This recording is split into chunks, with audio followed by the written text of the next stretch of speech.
Hare Krishna, Chaitanya Charitamrta, Lila Chapter 5, Text 154. Krishna and Balarama presume themselves as younger brother and elder brother, but in the scriptures they are described as the original Supreme Personality of Godhead and his expansion. Text 155. I worship Govinda, the primeval Lord, who by his various plenary portions appears in the world in different forms and incarnations such as Lord Rama, but who personally appears in his supreme original form as Lord Krishna. Purport. This is a quotation from Brahma Samhita. Text 156.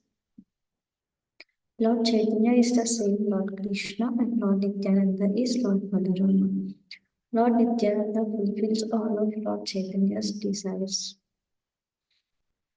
Text 157. The ocean of Lord Nityananda's glories is infinite and unfathomable. Only by his mercy can I touch every drop of it. Text 158.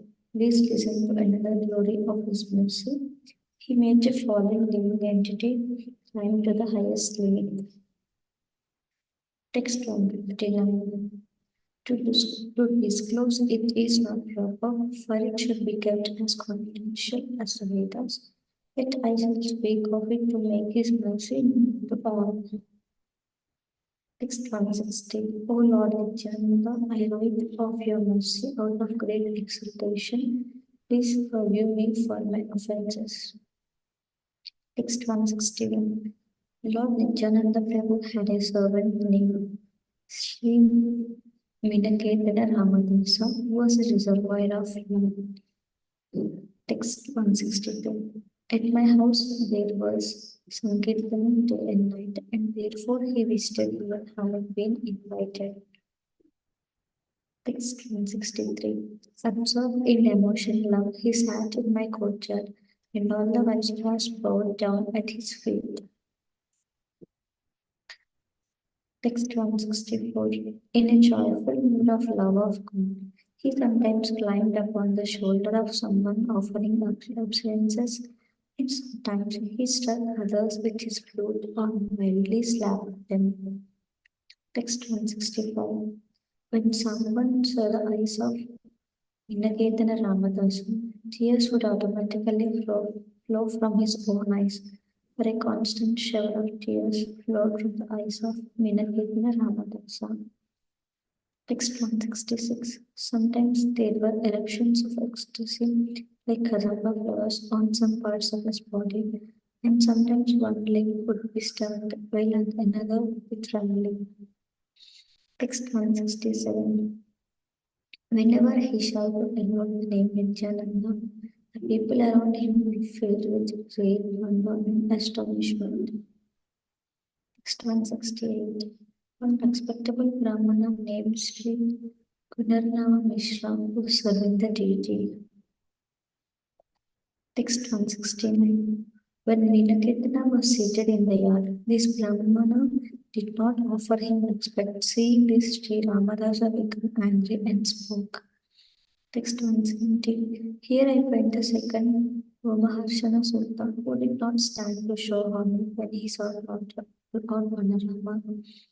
Text 171. After saying this, he danced and sang to his heart's content.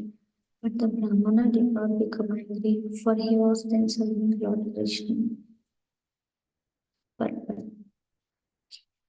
Minaketana Namadasa was a great devotee of Lord Nityananda.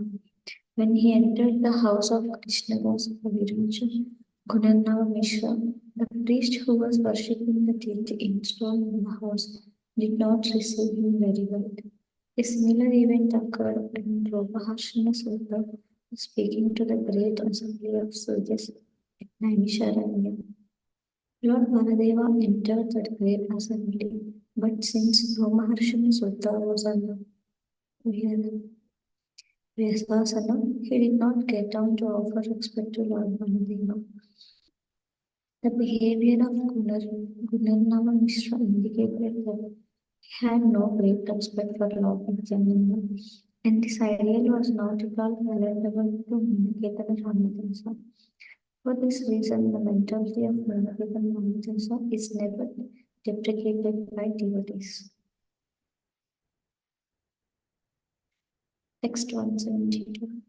At the end of the festival, Nityananda Ramadasa went away, offering his blessings to everyone. At that time, he had some controversy with my brother. Text 173. My brother had faith in Lord Chaitanya, but only a dim glimmer of faith in Lord Nityananda. Text 174. Knowing this, Sri Ramadasa felt unhappy in his mind. I then revealed my brother.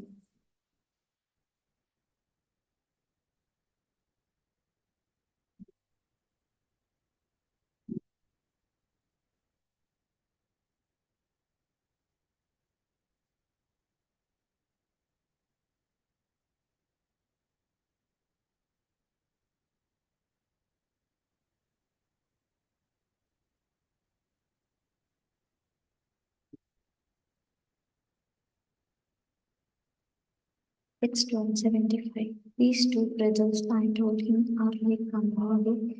They are identical manifestations. If you do not believe in Lord Nityananda, you will fall down. Text 176. If you have faith in one but expect disrespect Allah, your logic is like the logic of accepting half a hen. Text 177. It would be better to be an atheist by slighting both brothers than a hypocrite by believing in one and slighting the other. Text 178. Thus Sri Ramadasa broke his floor in anger and went away, and at that time brother fell down. Text 179. I have just described the power of the servants of Lord Nityananda. Now I shall describe another characteristic of his mercy. Text 180. That night, Lord Nityananda appeared to me in a dream because of my good quality in chastising my brother. Text 181. In the village of Chavapura, which is near Maihati, Lord Nityananda appeared to me in a dream.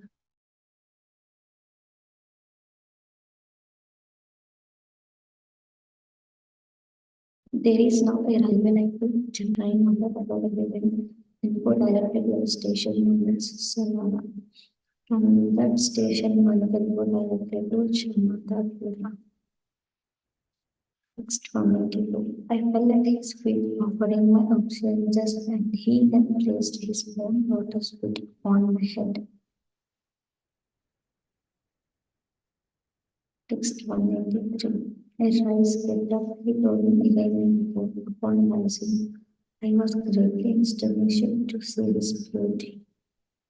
Text 184. He had a glossy, blackish complexion, and his tall, strong, heroic stature made him seem like Cupid himself. Text 185. He had beautifully formed hands, arms, and legs, and eyes like lotus flowers. He wore a silk cloth with a silk turban on his head. Text 186. He wore golden earrings on his ears and golden armlets and bangles. He wore tinkling anklets on his feet and a garland of flowers around his neck. Text 187. His body was anointed with sandalwood oil, and he was nicely decorated with tilka. His movements surpassed those of a maddened elephant. Text 188. His face was more beautiful than millions upon millions of moons, and his teeth were like pomegranate seeds because of his chilling beauty. Text 189. His body moved to and from right and left while he was absorbed in ecstasy. He chanted Krishna Krishna in a deep voice. Text 190. His red stick moving in his hand seemed like a mutant lion. All around the four sides of his feet were bumblebees. Text 191. His devotees trusted like power boys. surrounded his feet like so many bees, and also chanted Krishna Krishna, absorbing ecstatic glory. Text 192. Some of them played horns and flutes, and others danced in song. Some of them offered beetles, and others waved camera fans about him. Text 193. Thus I saw such opulence in Lord Nityananda's Prabhupada. His wonderful form, qualities, and pastimes are transcendental. Text 194. I was overwhelmed with transcendental ecstasy, not knowing anything else. Then Lord Nityananda smiled and spoke to me as follows. Text 195. O my dear Krishna Dasa, do not be afraid. Go to Vrindavan for you will attain all things. Text 196. After saying this, he directed me toward Vrindavana by waving his hand. Then he disappeared with his associates. Text 197. I fainted and fell to the ground. My dream broke, and when I regained consciousness, I saw that morning had come. Text 198. I thought about what I had seen and heard and concluded that the Lord had ordered me to proceed to Vrindavan at once. Text 199. That very second I started for Vrindavan, and by His mercy I reached there in great happiness. Text 200.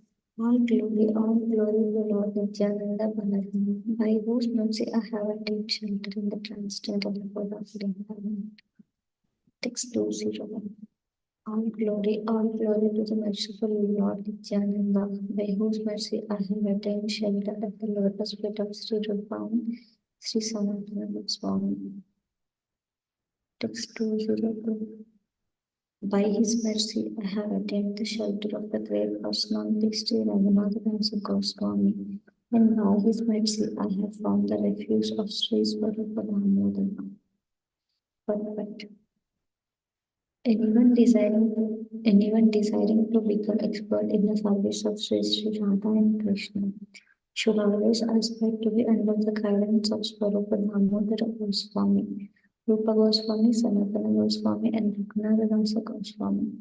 To come under the protection of the Goswamis, one must get the mercy and grace of Nityananda Prabhu.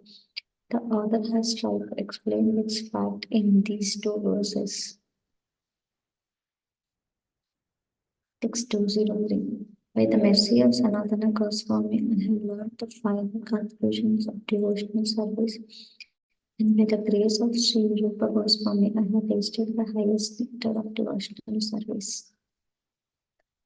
But Sri Sanatana Goswami Prabhu, the teacher of the science of devotional service, wrote several books, of which the Brihad Bhagavatamrita is very famous. Anyone who wants to know about the subject matter of glories, devotional service, and Krishna must read this book. Sanatana Goswami also wrote a special commentary on the Caritamrta of Srimad Bhagavatam, known as the Dashama Tippani, which is so excellent that by reading it one can understand very deeply the pastimes of Krishna and his exchanges of loving activities.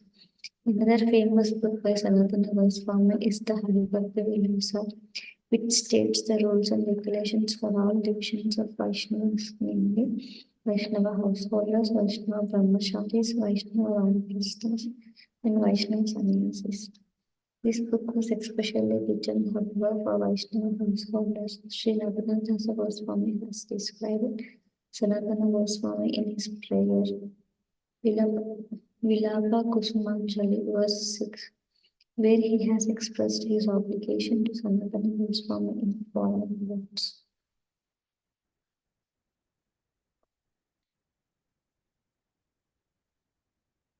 I was unwilling to drink the nectar of devotional service possessed of renunciation.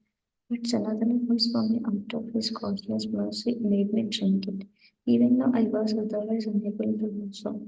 Therefore, he is a motion of mercy. He is very compassionate to fallen souls like me.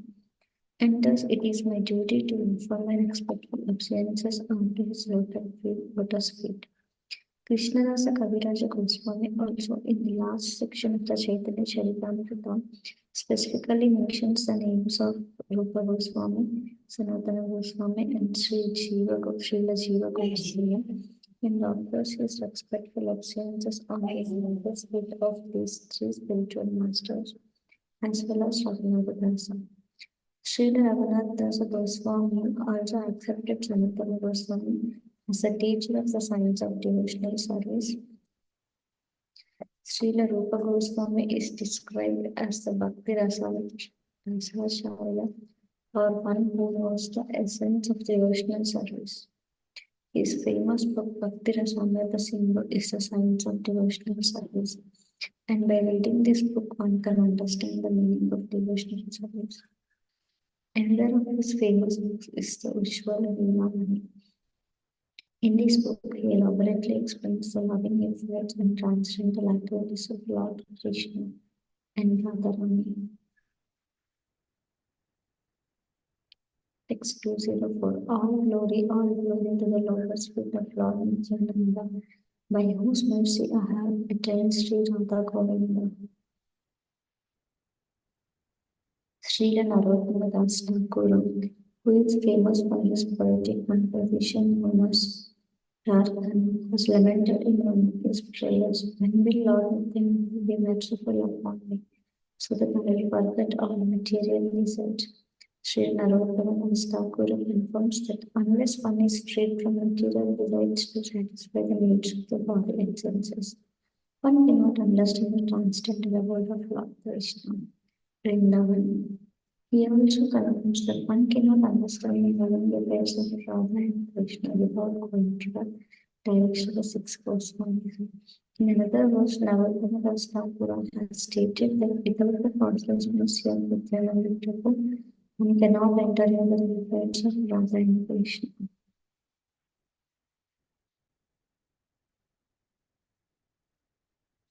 Text 205. I am more sinful than Jagai and Mother and even lower than the worms in the stream.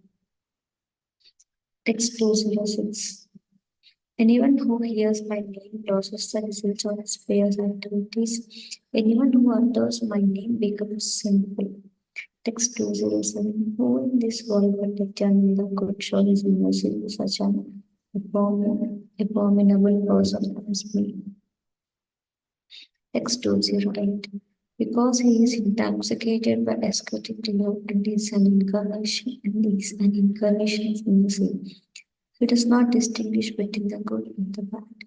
Text 209. He delivers all those who fall down before him. Therefore, he has delivered such a sinful and fallen person as me. Text 2. Although I am sinful and am the most fallen, he has conquered upon me the lotus feet of Sri Rupa Goswami. Text 2.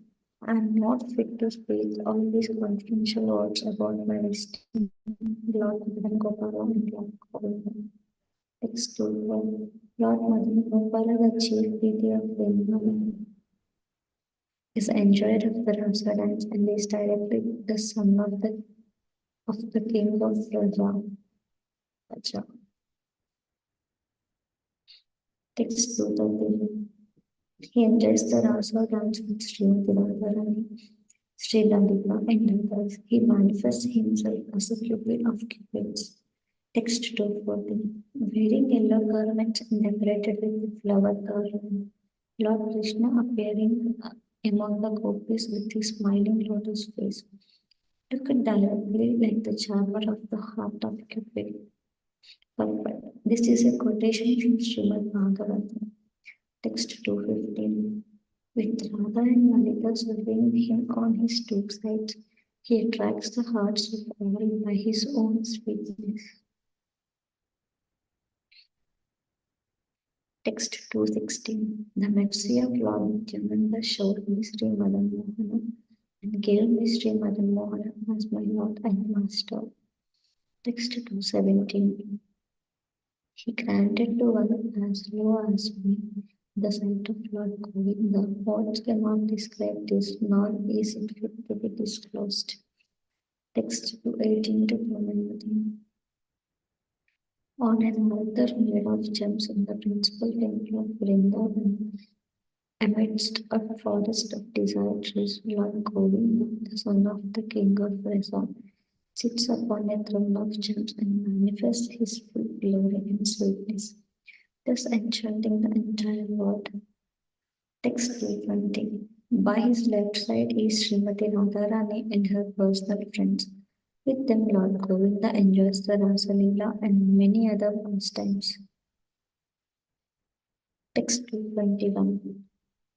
Lord Brahma, sitting on his lotus seat in his own abode, always meditates on him and worships him with a mantra consisting of 18 syllables per word. In his own planet, Lord Brahma, with the inhabitants of the planet, worships the form of Lord Govinda Krishna with the mantra of 18 syllables. Klim Krishnaya Govindaya Gopijana Vallabhaya Swaha. Those who were initiated by a comfort spiritual master and who chant the Gayatri mantra 3 times a day know this Astadasha Akshara 18 syllable mantra. The inhabitants of Brahmaloka and the planets below Brahmaloka worship Lord Govinda by meditating with this mantra. There is no difference between meditating and chanting, but in the present days, meditation is not possible on this planet. Therefore, loud chanting of a mantra like the Mahamantra, Hare Krishna, with soft chanting of Astadasha Akshara, the mantra of 18 syllables is recommended. Lord Brahma lives in the highest planetary system known as Brahmaloka or Satyaloka. In every planet, there is a predominating deity. As a predominating deity, its Satyaloka is Lord Brahma. So, in the heavenly planets, Indra is the predominating deity. And on the sun god, Vivaswan is the predominating deity. The inhabitants and predominating deities of every planet are all recommended to worship Govinda, either by meditation or by chanting. Text 222. Everyone in the 14 worlds meditates upon him and all the dimensions of Vaikuntha sing of his qualities and pastimes. Text 223. The goodness of fortune is attracted by his sweetness, which Srila Rupa Goswami has described in this way. Parvat, Srila Rupa Goswami in his Laghu Bhagavatamrita has quoted from the Padma Purana, where it is stated that Lakshmi Devi, the goddess of fortune, after seeing the attractive features of Lord Krishna, was attracted by him. And to get the favor of Lord Krishna, she engaged herself in meditation. When asked by Krishna why she engaged in meditation with austerity, Lakshmi Devi answered, I want to be one of your associates like the gopis and Vrindavan. Hearing this, Lord Sri Krishna replied that it was quite impossible. Lakshmi Devi then said that she wanted to remain just like a golden lamp in the chest of the Lord. The Lord granted the request, and since the Lakshmi has always been situated on the chest of Lord Krishna as a golden lamp, the austerity and meditation of Lakshmi Devi are also mentioned in Srimad Bhagavatam, where the Nagapatnis, the wives of the serpent, Kaliya, in the course of their prayers to Krishna, said that the goddess of fortune Lakshmi also wanted his association as a gopi and desired the dust of his lotus feet. Text 224. My dear friend, if you are indeed attached to your lovely friends, do not forget the smiling face of Lord Govinda as he stands on the bank of the Yamuna at Keshi Ganga. Casting sidelong glances, he places his flute to his lips, which seem like newly blossomed twigs. His transcendental body, bending in 3 places, appears very bright in the moonlight. But this is a verse quoted from the Bhaktirasamrita Sindhu in connection with practical devotional service. Generally, people in their conditioned life engage in the pleasure of society, friendship, and love. This so-called love is lust, not love. But people are satisfied with such a false understanding of love. Vidyapati, a great and learned poet of Mithila, has said that the pleasure derived from friendship, society, and family life in the material world is like a drop of water, but our hearts desire pleasure like an ocean. Thus, the heart is compared to a desert of material existence that requires the water of an ocean of pleasure to satisfy its dryness.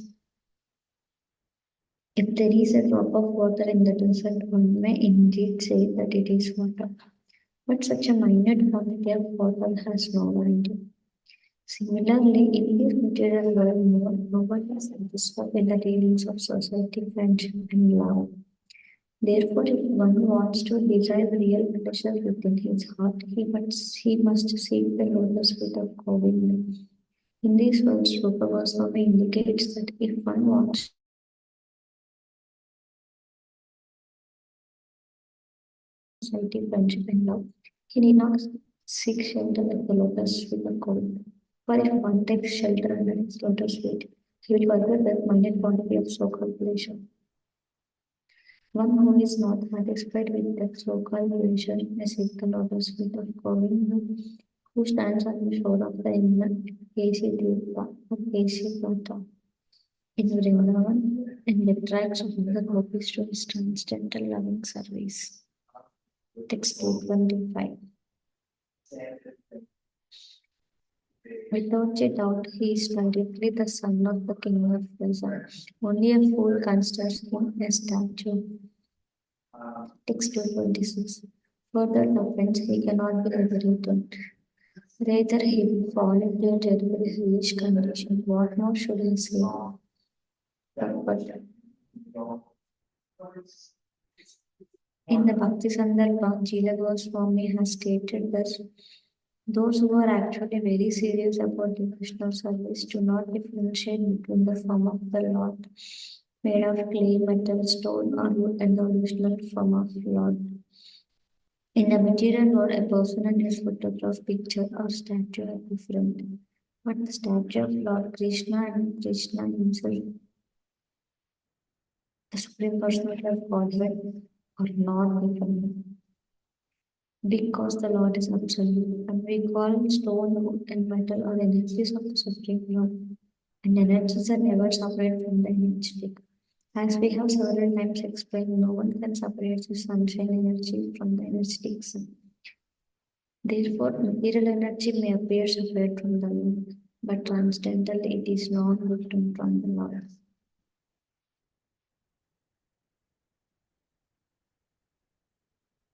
The Lord can appear anywhere and everywhere because his diverse energies are distributed everywhere like sunshine. We should therefore understand whatever we see to be the energy of the Supreme Lord and should not differentiate between the Lord and his archa form made from clay, metal, wood, or paint. Even if one has not developed this consciousness, one should accept it theoretically from the instructions of the spiritual master and should worship the Archamurti or form of the Lord in the temple as non different from the Lord.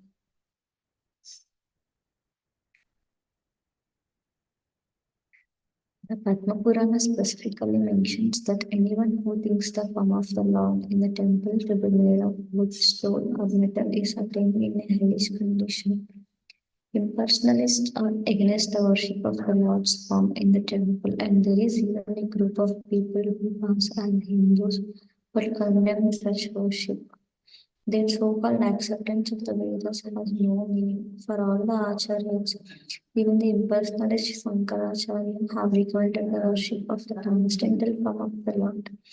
Impersonalists like Sankaracharya recommended the worship of five forms known as Panchopasana, which include Lord Vishnu. Vaishnavas, however, worship the form of Lord Vishnu in his various manifestations such as Radha Krishna, Lakshmi Narayan, Sita Rama, and Rukmini Krishna. Mayavadis admit that worship of the Lord form is different in the beginning, but they think that in the end everything is impersonal. Therefore, since they are ultimately against worship of the Lord's form, Lord Sri Chaitanya Mahaprabhu has described them as offenders. Srimad Bhagavatam has condemned those who think the body to be the self as Bhauman Ishyadihi. Bhoma means earth and Ishyadihi means worshipful. There are two kinds of Bhoma Ishyadihi. Those who worship the land of the birds, such as nationalists, who make many sacrifices for the motherland, and those who condemn the worship of the form of the Lord. One should not worship the planet and the land of this world, nor should one condemn the form of the Lord. Please manifest the image of our facility. Material things are also the energy of the Supreme Lord. Text 227. Therefore, who can describe the mercy of the lotus feet of Lord Nityananda, by whom I have attained the shelter of his Lord Govinda? Text 228. All the groups of Vaishnavas who live in Vrindavan are absorbed in chanting the all auspicious names of Krishna. Text 229. Lord Chaitanya and Lord Nityananda are the life and soul of those Vaishnavas who do not do anything but devotional service to Sri Radha, Sri Radha Krishna.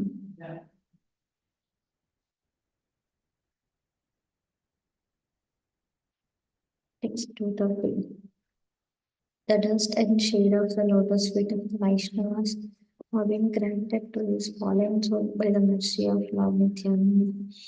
Text 231. Lord Nityananda said, in Vrindavan all things are possible. Here I have explained his brief statement in detail. Text 232. I have attained all this by coming to Vrindavan, and this was made possible by the mercy of Lord Nityananda. Purport. All the inhabitants of Vrindavan are Vaishnavas. They are all auspicious because somehow or other they always chant the holy name of Krishna. Even though some of them do not strictly follow the rules and regulations of devotional service.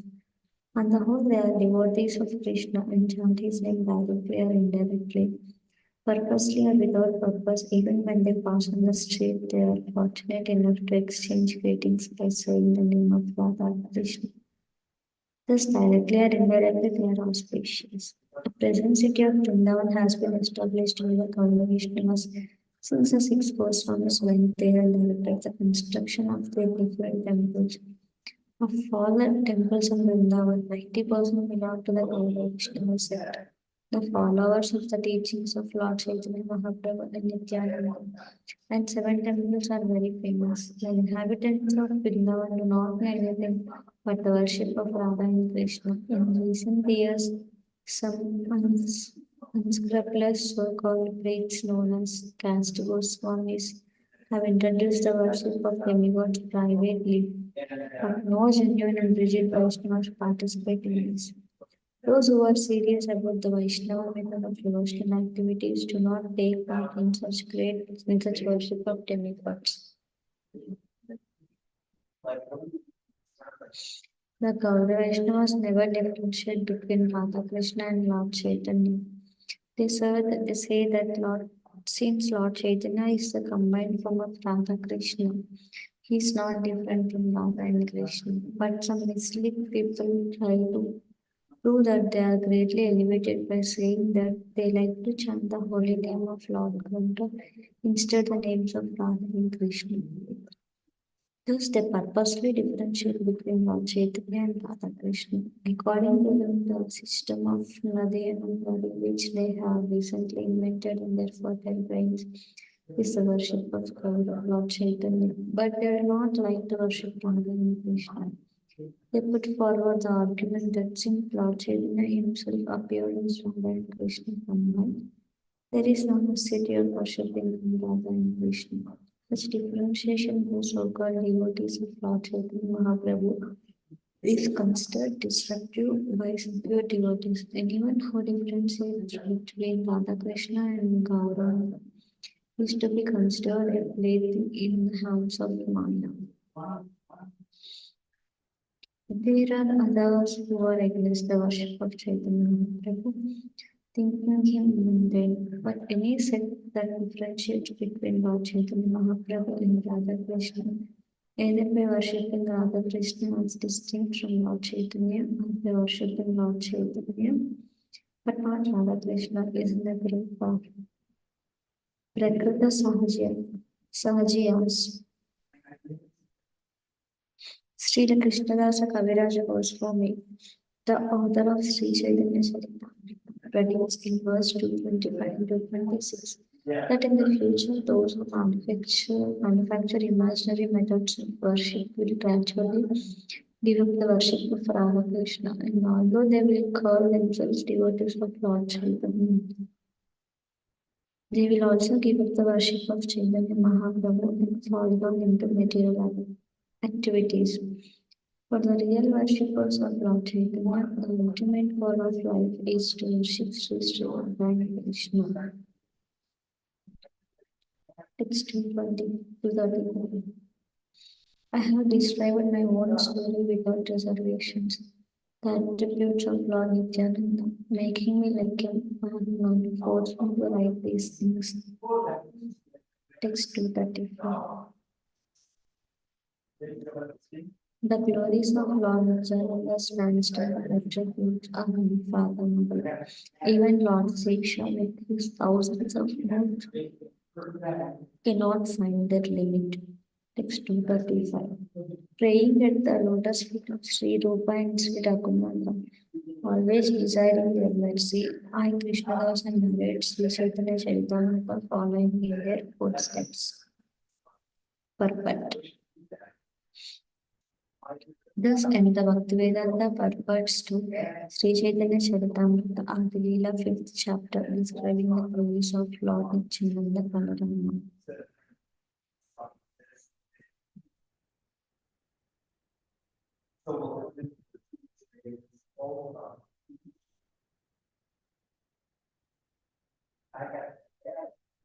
It's chapter 6. The glories of Sri Advaita Acharya. The truth of Advaita Acharya has been described in two verses. It is said that material nature has two features, namely the material cause and the deficient cause. The efficient casual activities are caused by Mahavishnu, and the material casual activities are caused by another form of Mahavishnu known as Advaita. That Advaita, the superintendent of the cosmic manifestation, has descended in the form of Advaita Acharya to associate with Lord Chaitanya. When he is addressed as a servitor of Lord Chaitanya, his glories are magnified because unless one is invigorated by this mentality of servitorship, one cannot understand the millers derived from devotional service to Supreme Lord Krishna. Text 1. He offered respectful obeisances to Sri Advaita Acharya, whose activities are all wonderful. By his mercy, even a foolish person can describe his characteristics. Text 2. All glories to Lord Sri Chaitanya Mahaprabhu. All glories to Lord Nityananda. All glories to Advaita Acharya. And all glories to all the devotees of Lord Sri Chaitanya Mahaprabhu. Text 3. In 5 verses, I have described the principle of Lord Nityananda. Then in the following 2 verses, I describe the glories of Sri Advaita Acharya. Text 4. Lord Advaita Acharya is the incarnation of Mahavishnu, whose main function is to create the cosmic world through the actions of mind. Text 5. Because he is not different from Hari, the Supreme Lord, he is called Advaita, and because he propagates the cult of devotion, he is called Acharya. He is the Lord and the incarnation of the Lord's divinity. Therefore, I take shelter of him. Text 6. Sri Advaita Acharya is indeed directly the Supreme Personality of Godhead himself. His glory is beyond the conception of ordinary living beings. Text 7. Mahavishnu performs all the functions for the creation of the universes. Sri Advaita Acharya is his direct incarnation. Text 8. Purusha. The Purusha creates and maintains with his external energy. He creates innumerable universes in his past sense. Text 9. Sorry. By his will, he manifests himself in unlimited forms in which he enters each and every universe. Text 10. Sri Advaita Acharya is a plenary part of the Purusha, and so is not different from him. Indeed, Sri Advaita Acharya is not separate, but is another form of the Purusha. Text 11. He Advaita Acharya helps in the past of the Purusha with those material energy and by whose will he creates innumerable universes. Text 12. Being the reservoir of all auspicious attributes, Sri Advaita Acharya is also auspicious for the world. His characteristics, activities, and name are always auspicious. Purpose. Sri Advaita Prabhu, who is an incarnation of Mahavishnu, is an acharya or teacher. All his activities and all the other activities of Vishnu are auspicious. Anyone who can view the all auspiciousness in the pastimes of Lord Vishnu also become auspicious simultaneously. Therefore, since Lord Vishnu is the fountainhead of auspiciousness, anyone who is attracted by the devotional service of Lord Vishnu can render the greatest service to human society. Rejected persons of the material world who refuse to understand pure devotional service as the eternal function of the living entities and as actual liberation of the living being from conditioned life become barefoot of all the devotional service because of the full form of knowledge. In the teachings of Advaita Prabhu, there is no question of fruitful activities or impersonal motivation.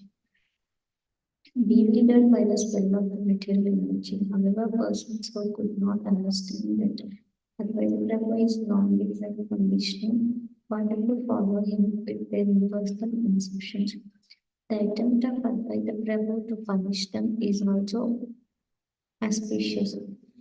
Lord Vishnu and his activities can bestow all good fortune directly and indirectly. In other words, being favored by Lord Vishnu and being punished by Lord Vishnu are one and the same beings. All the activities of Vishnu are absolute. According to some, Mangala was another name for Advaita Prabhu. As the casual incarnation or Lord Vishnu's incarnation for a particular occasion, he is the supply agent or ingredient in material nature. However, he is never to be considered material. All his activities are spiritual. Anyone who hears about and glorifies him becomes glorified himself. For such activities, free one from all kinds of misfortune. One should not invest any material contamination or impersonalism in the Vishnu form. Everyone should try to understand the real identity of Lord Vishnu, for by such knowledge one can attain the highest stage of perfection.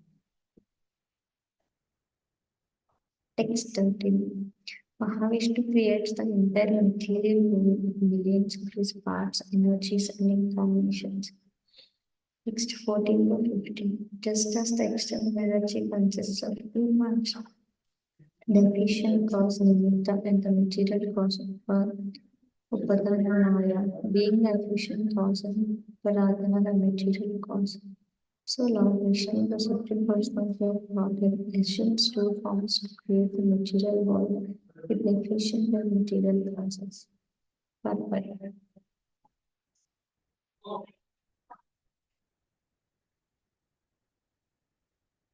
There are two kinds of research to find the original cause of creation.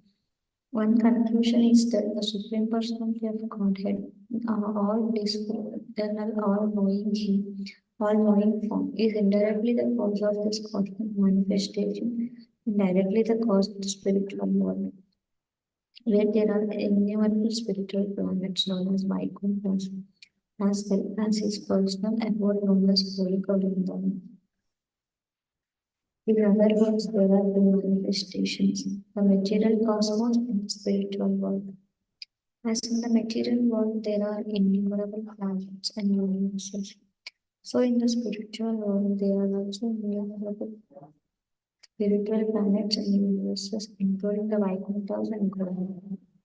The Supreme Lord is the cause of both the material and spiritual worlds. Another conclusion of quotes is that this cosmic manifestation is caused by an inexplicable unmanifested void. This argument is meaningless. The first conclusion is accepted by the philosophers. The second is supported by the atheistic philosophical system of the Sankhya Smriti, which directly applies the Vedanatic philosophical conclusion. Material scientists cannot see any cognizant spiritual substance that might be the cause of the creation. Such atheistic Sankhya philosophers think that the symptoms of knowledge and living force visible is the innumerable living creatures are caused by the three qualities of the cosmic manifestation. Therefore, the Sankhites are witness the conclusion of Vedanta regarding the original cause of creation. Factually, the Supreme Absolute Spirit Soul is the cause of every kind of manifestation, and he is always complete, both as the energy and as the energetic. The cosmic manifestation is caused by the energy of the Supreme Absolute Person, in whom all energies are conserved. Philosophers who are subjectively engaged in the cosmic manifestation can appreciate only the wonderful energies of matter. Such philosophers accept the conception of God only as a product of the material energy. According to their conclusions, the source of the energy is also a product of the energy. Such philosophers strongly observe that the living creatures within the cosmic manifestation are caused by the material energy, and they think that the Supreme Absolute Conscious Being must similarly be a product of material energy. Since materialistic philosophers and scientists are too much engaged with their imperfect senses, naturally they conclude that the living force is a product of material combination. But actual fact is just the opposite. Matter is a product of spirit. According to the Bhagavad Gita, the Supreme Spirit, the personality of Godhead, is the source of all energies. When one advances in research work by studying a limited substance within the limits of space and time, one is amazed by the various wonderful cosmic manifestations, and naturally one goes on hypnotically accepting the path of research work or the inductive method. Through the deductive way of understanding, however, one accepts the Supreme Absolute Person, the personality of Godhead, as the cause of all causes, who is filled with diverse energies and who is neither impersonal nor void. The impersonal manifestation of the Supreme Person is another display of his energy. Therefore, the conclusion that matter is the original cause of creation is completely different from the real truth. The material manifestation is caused by the glance of the Supreme Personality of Godhead, who is inconceivably potent.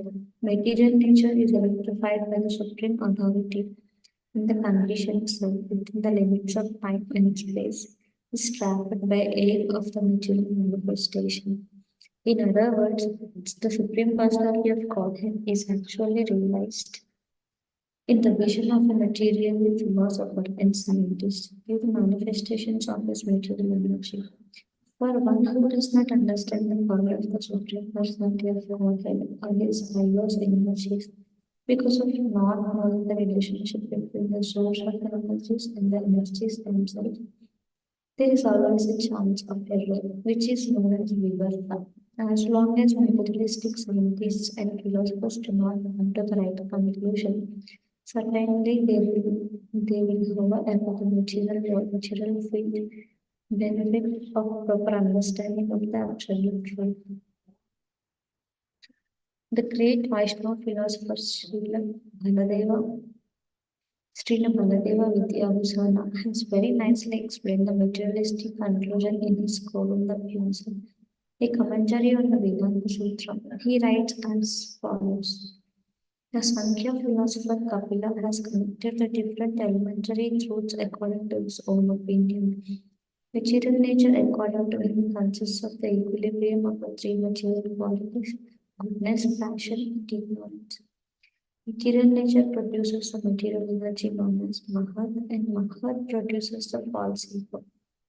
The ego produces the five objects of sense perception, which produce the ten senses. Five for acquiring knowledge and five for working. The mind in the five cause elements.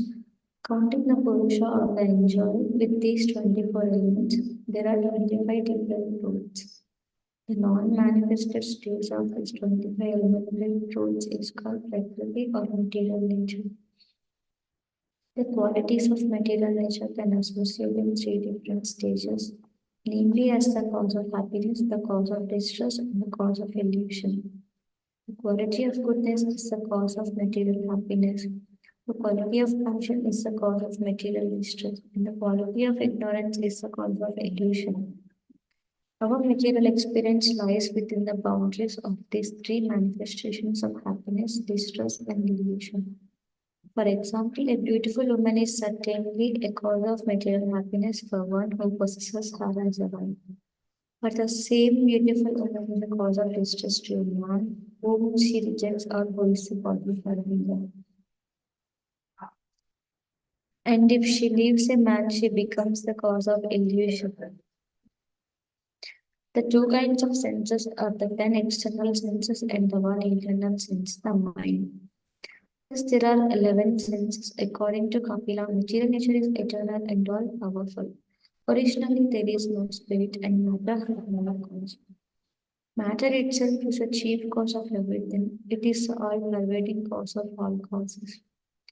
The Sankhya philosophy records the total energy, Mahatma, the false ego, and the five objects of sense perception as the seven devils manifestations of material nature, which has two features, known as the material cause and efficient cause. The Purusha, the enjoyer, is without transformation, whereas material nature is always subject to transformation. But although material nature is inert, it is the cause of enjoyment and salvation for many living creatures.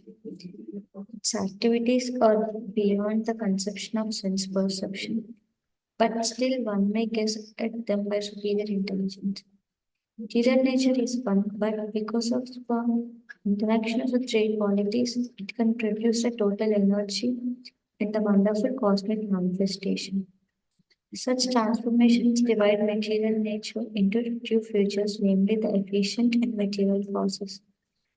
The Purusha, the enjoyer, is inactive and without material qualities, although at the same time he is the master, existing separately in each and every body as the emblem of knowledge. By understanding the material cause, one can guess that the Purusha, the enjoyer, being without activity, is aloof from all kinds of enjoyment or superintendence. Sankhya philosophy, after describing the nature of Prakriti, material in nature, and Purusha, the enjoyer, asserts that the creation is only a product of their unification or proximity to one another. With such unification, the living symptoms are visible in material nature, but one can guess that in the person of the enjoyer, the Purusha, there are powers of control and enjoyment. When the Purusha is illusioned for want of sufficient knowledge, he feels himself to be the enjoyer, and when he is in full knowledge, he is liberated. In the Sankhya philosophy, the Purusha is described to be always indifferent to the activities of Prakriti. The Sankhya philosopher accepts three kinds of evidences, namely direct perception, hypothesis, and traditional authority. When such evidence is complete, everything is perfect. The process of comparison is within such perfection. Beyond such evidence, there is no proof. There is not much controversy regarding direct perceptual evidence or authorized traditional evidence. The Sankhya system of philosophy identifies three kinds of procedures, namely Parinaman transformation, Samanyavat adjustment, and Saktita performance of energies as the cause of the cosmic manifestation. Srila Baladeva Vidyabhusana, in his commentary on the Vedanta Sutra, has tried to nullify this conclusion because he thinks that discrediting these so-called causes of the cosmic manifestation will nullify the entire Sankhya philosophy. Materialistic philosophers accept matter to be the material and efficient cause of creation, for the matter is the cause of every type of manifestation. Generally, they give the example of a water pot and clay. Clay is the cause of the water pot, but the clay can be found as both cause and effect. The water pot is the effect and clay itself is the cause. But clay is visible everywhere. A tree is matter, but a tree produces fruit. Water is matter, but water flows. In this way, say the Sankhyates, matter is the cause of movements and production. As such, matter can be considered the material and efficient cause of everything in the cosmic manifestation. Srila Baladev Vidyabhusana has therefore enunciated the nature of pradhana as follows. Material nature is inert and as such it cannot be the cause of matter, neither as a material nor as the efficient cause. Seeing the wonderful arrangement and management of the cosmic manifestation generally suggests that a living brain is behind this arrangement, for without a living brain such an arrangement could not exist. One should not imagine that such an arrangement can exist without conscious direction. In our practical experience, we never see that inert things can themselves construct a big building. The example of the waterproof water pot cannot be accepted because a water pot has no perception of pleasure and stress. Such perception is within. Therefore, the covering body or the water pot cannot be synchronized with it. Sometimes the material scientists suggest that trees grow from the earth automatically without assistance from a gardener because that is a tendency of matter. They also consider the intuition of living creatures from the earth to the material.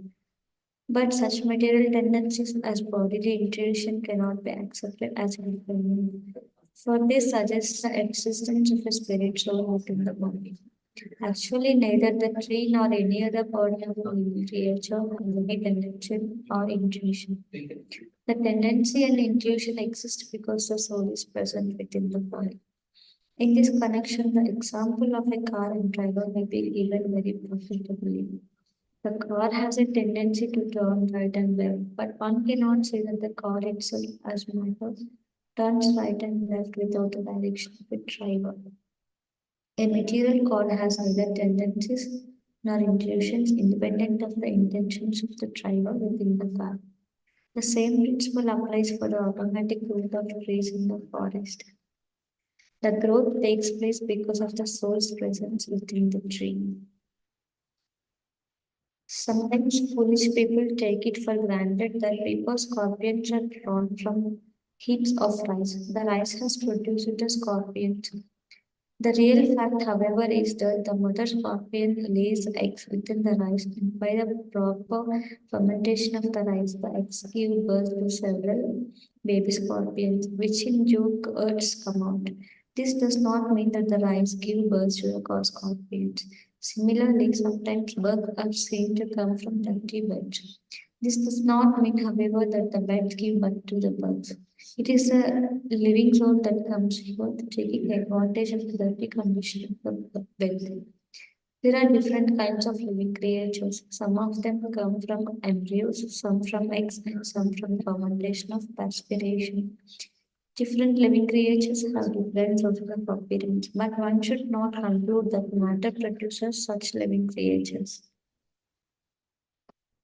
The example cited by materialistic that trees automatically come from the earth follows the same principle. Taking advantage of a certain condition, the living entity comes from the earth according to the Brahad Aranyaka Upanishad. Every living being is forced by divine superintendence to take a certain type of body according to his past state. There are many varieties of bodies, and because of a divine arrangement, a living entity takes bodies of different shapes. When a person thinks I'm doing this, the I am does not refer to the body. It refers to something more than the body or within the body. As such, the body as it is has neither tendencies nor intuition.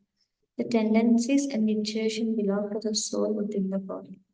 Material scientists sometimes suggest that the tendencies of male and female bodies cause their union and that this is the cause of the birth of the child. But since the Purusha, according to Sankhya philosophy, is always unaffected, where does the tendency to give birth come from?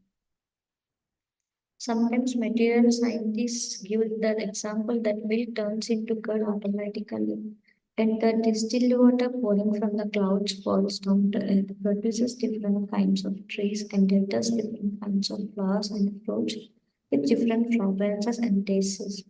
Therefore, they say matter produces varieties of material things on its own.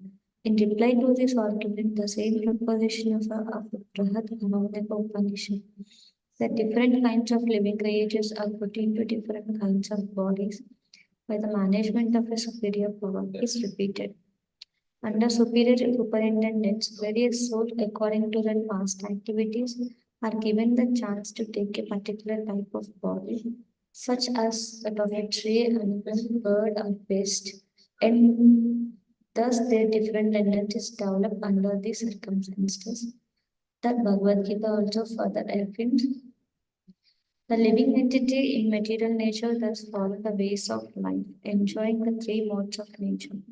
This is due to his association with the material nature, thus he mates with good and devil among various species.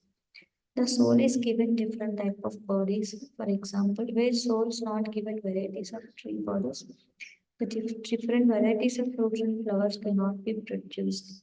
Each class of tree produces a particular kind of fruit and flower. It is not that there is no distinction between the different classes. An individual tree does not produce flowers of different colors or fruits of different tastes. There are demarcated classes as we find them among humans, animals, birds, and other species.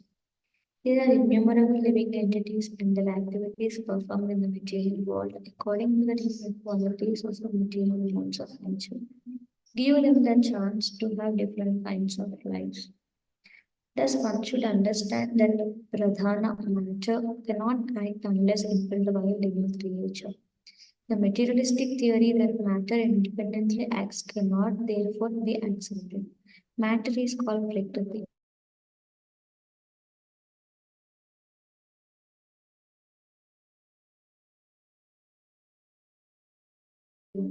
Human is prakriti and female is the birth of a child because the male man injects the soul which is sheltered from the sun into the womb of the woman.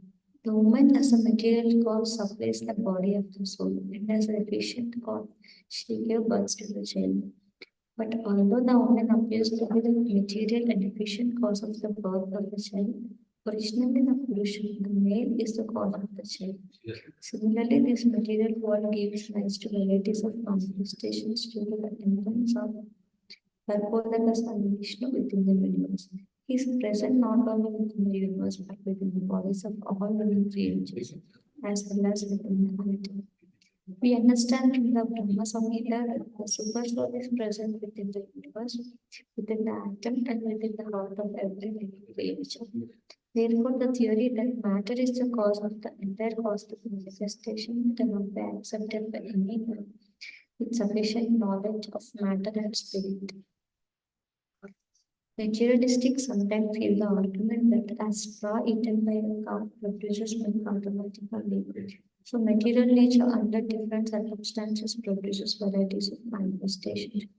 Thus originally matter is the cause. In refuting this argument, we may say that an animal of the same species as the cow, namely the bull, Also eats straw like the cow but does not produce milk. Under the circumstances, it cannot be said that straw in connection with a particular species produces milk. The conclusion should be that there is superior management as confirmed in the Bhagavad Gita, where the Lord says, Mayadyakshenam Prakrita Surate Sacharachara. This material nature is working under my direction, O son of Kunti, and it is producing all moving and unmoving beings. The Supreme Lord says, The Supreme Lord says, Mayadyakshin under my superintendence, when he decides that the cow produces milk by eating straw, there is milk, and when he does not so desire it, the mixture of such straw cannot produce milk. If the way of material nature had been that straw produced milk, his bag of straw could also produce milk, but that is not possible.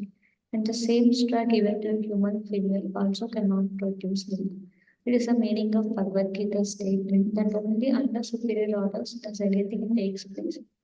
Matter itself has no power to produce independently.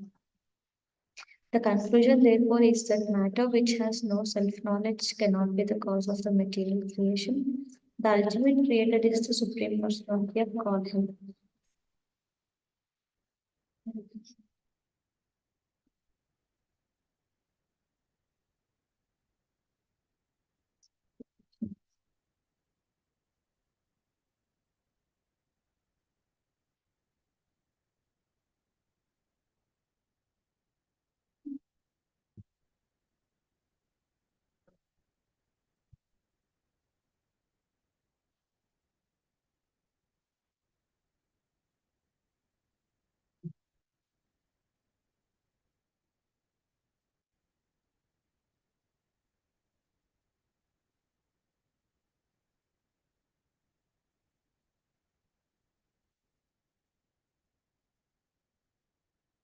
We continue from here.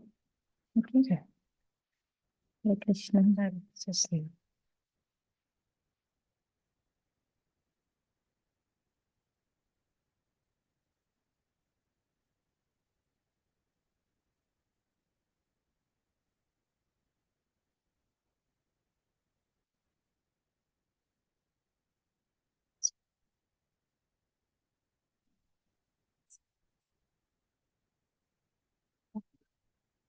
Is it okay?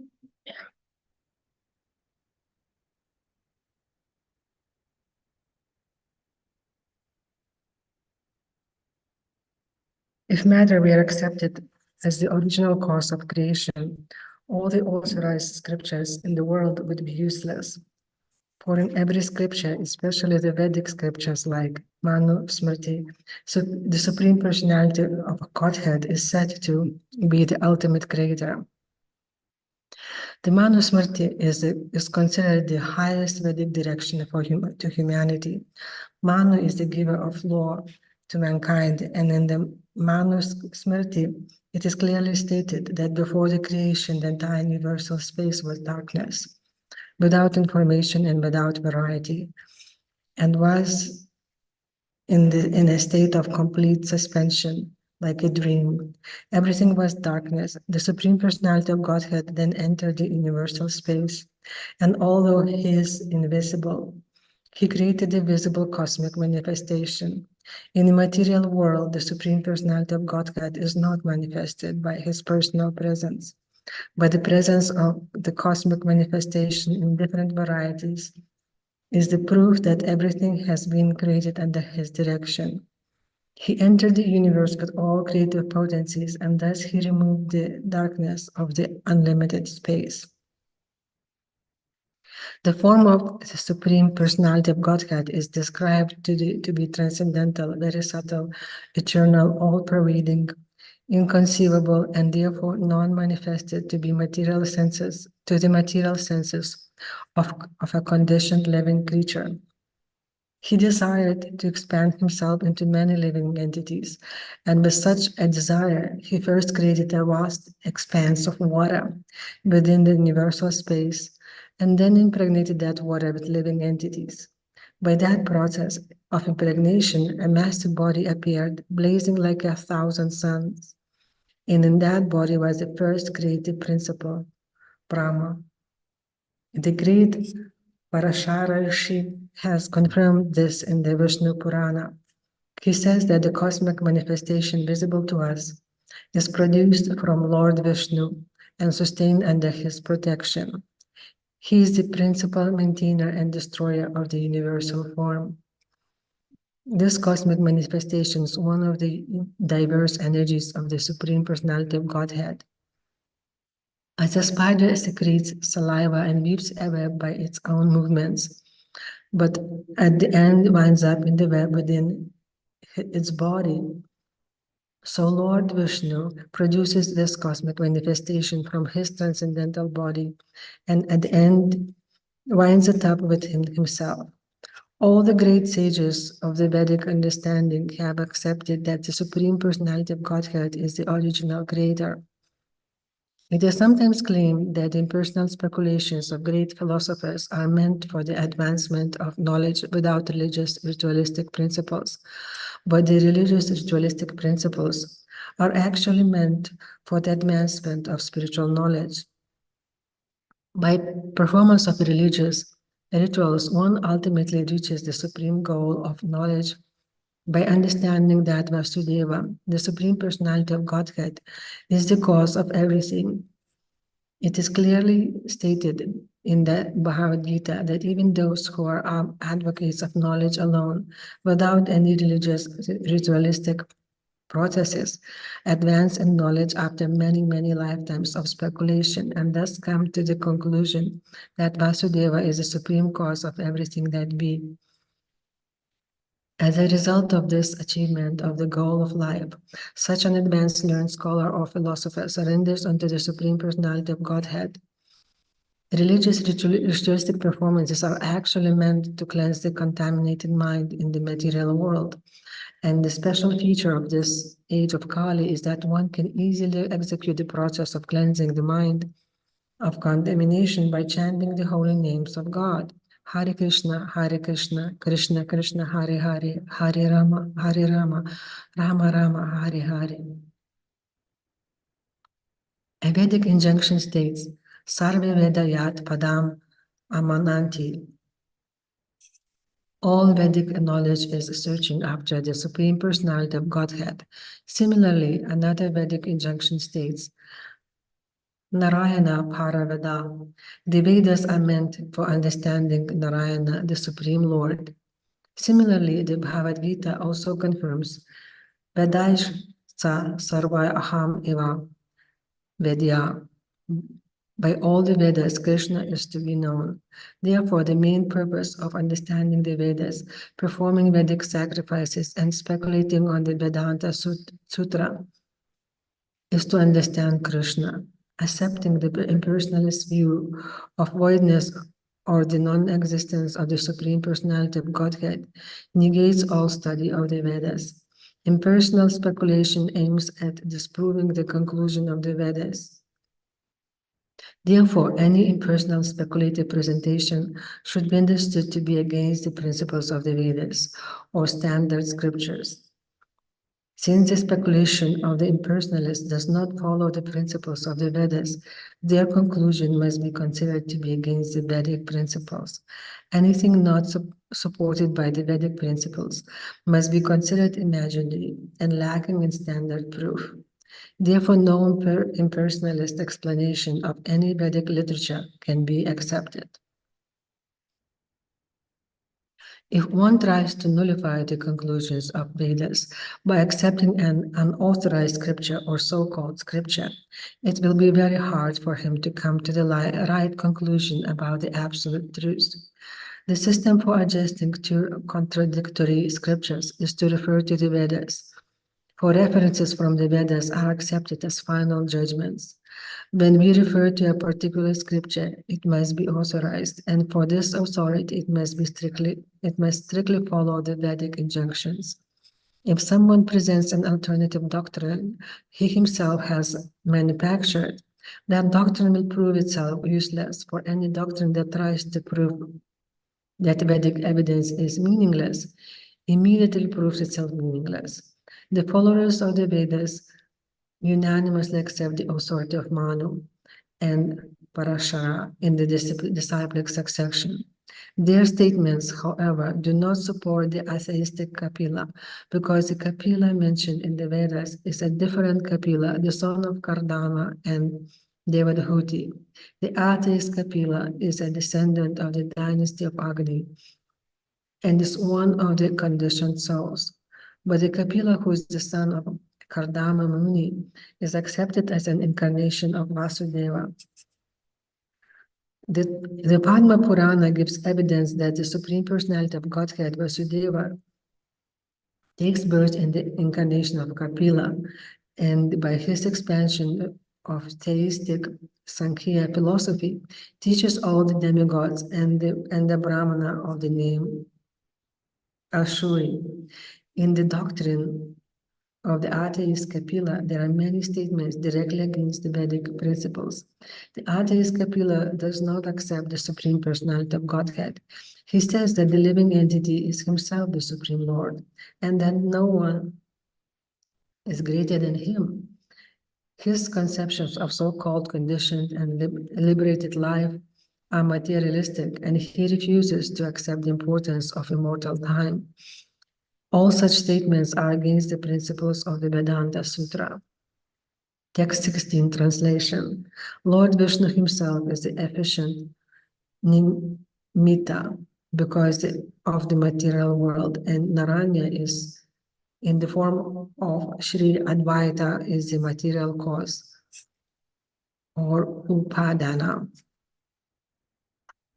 Text 17 translation.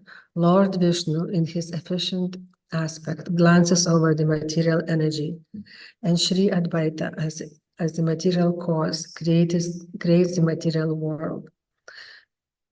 Text 18 translation. Although the Sankhya philosophy accepts that the material ingredients are the cause, the creation of the world never arises from the dead matter.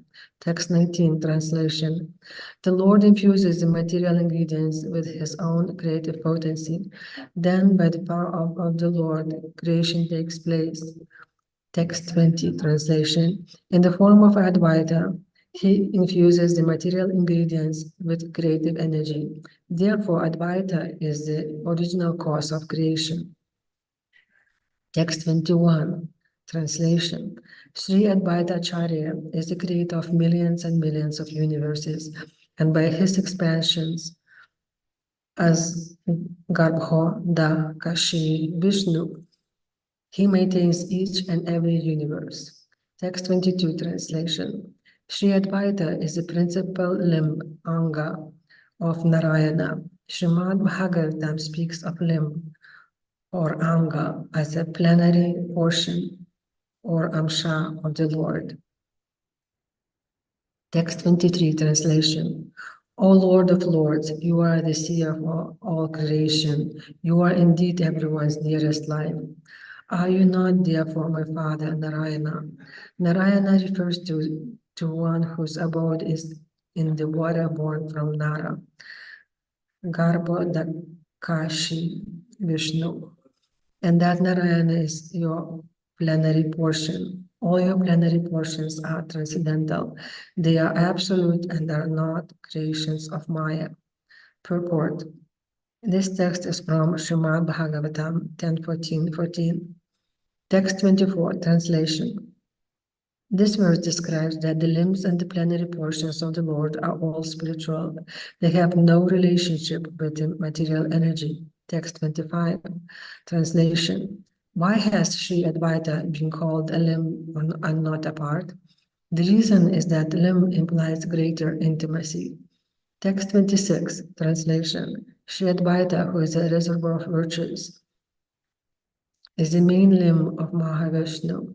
His full name is Advaita, for he is identical in all aspects without Lord. Text 27 translation. As life had formerly created all the universes, as he had formerly created all the universes, now he descended to introduce the path of bhakti. Text 28 translation. He delivered all living beings by offering the gift of Krishna Bhakti. He explained the Bhagavad Gita and Srimad Bhagavatam in the light of devotional service. Purport. Although Sri Advaita Prabhu is an incarnation of Vishnu for the welfare of the conditioned souls, he manifested himself as a servitor of the Supreme Personality of Godhead, and throughout all his activities, he showed himself to be an eternal servitor. Lord Chaitanya and Lord Nityananda also manifested the same principle, although they also belong to the category of Vishnu. If Lord Chaitanya, Lord Nityananda, and Advaita Prabhu had exhibited their all-powerful Vishnu potencies within this material world, people would have become greater impersonalists, monists, and self-worshippers than they had already become under the spell of this age. Therefore, the personality of Godhead and his different incarnations and forms played the parts of devotees to instruct the conditioned souls how to approach the transcendental stage of devotional service. Advaita Acharya is specially intended to teach the conditioned souls about devotional service. The word Acharya means teacher. The special function of such a teacher is to make people Krishna conscious. A bona fide teacher following the footsteps of Advaita Acharya has no other business than to spread the principles of Krishna consciousness all over the world. The real qualification of an Acharya is that he presents himself as a servant of the Supreme. Such a bona fide Acharya can never support the demoniac activities of atheistic men who present themselves as God.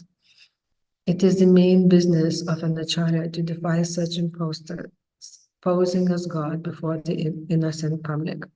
Text 29 translation. Since he has no other occupation than to teach devotional service, his name is Advaita Acharya. Text 30 translation. He is the spiritual master of all devotees and is the most revered personality in the world. By a combination of these two names, his name is Advaita Acharya. Purport. Sri Advaita Acharya is the prime spiritual master of the Vaishnavas, and he is worshipable by all Vaishnavas. Vaishnavas must follow in all footsteps of Advaita Acharya, for by so doing, one can actually engage in the devotional service of the Lord. Text 31 translation.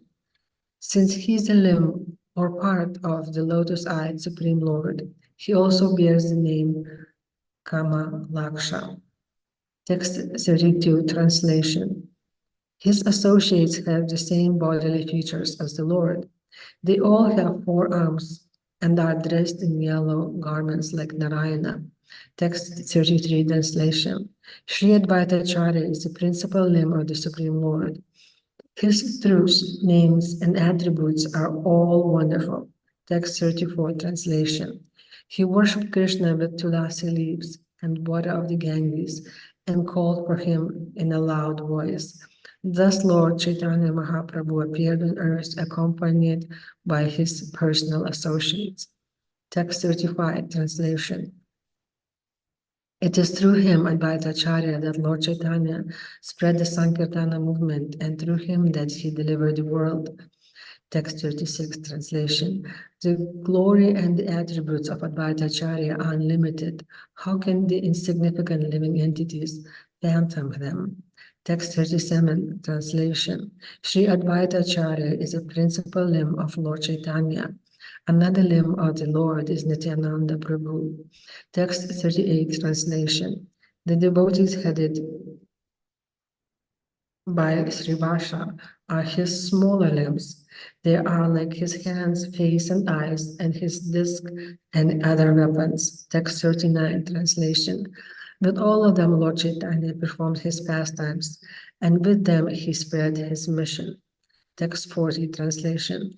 Thinking he or Sri Advaita Acharya is a disciple of Sri Madhavendra Puri.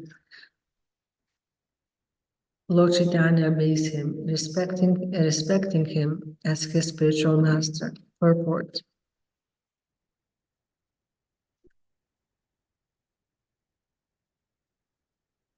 Shri Mahavendra Puri is one of the acharyas in the disciplic succession from the Madhavacharya. Madhavendra Puri had two principal disciples, Ishvara Puri and Sri Advaita Prabhu. Therefore, the Gaudiya Vaishnava Sampradaya is a disciplic succession from Madhavacharya. This fact has been accepted in the authorized books known as Gaura Vanodesha Dipika and Prameya Ratnavali, as well as Gopala Guru Goswami. The Gaura Ganodesha Dipika clearly states the disciple succession of the Gaudiya Vaishnavas as follows. Lord Brahma is the direct disciple of Vishnu and the Lord of the spiritual sky. His disciple is Narada. Narada's disciple is Vyasa, and Vyasa's disciples are Sukadeva Goswami and Madhvacharya. Padma Nabhacharya is disciple of Madhvacharya, and Narahari is the disciple of Padma Nabhacharya. Madhava is disciple of Narahari. Aksobhya is direct disciple of Madhava, and Jayatirtha is disciple of Aksobhya.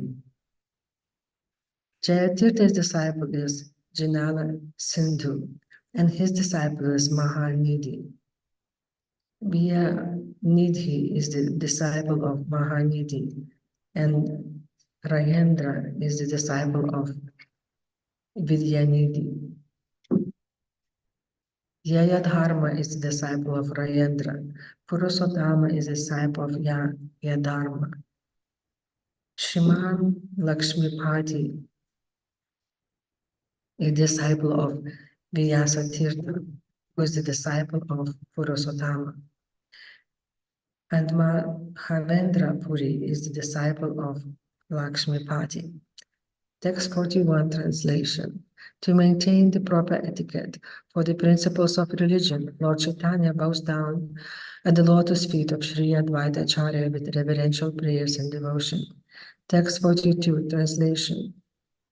Sri Advaita Acharya, however, considers Lord Chaitanya Mahaprabhu his master, and he thinks of himself as a servant of Lord Chaitanya Mahaprabhu. Purport. The Bhakti Rasamrita Sindhu of Rupa Goswami explains the super excellent quality of devotional service as follows.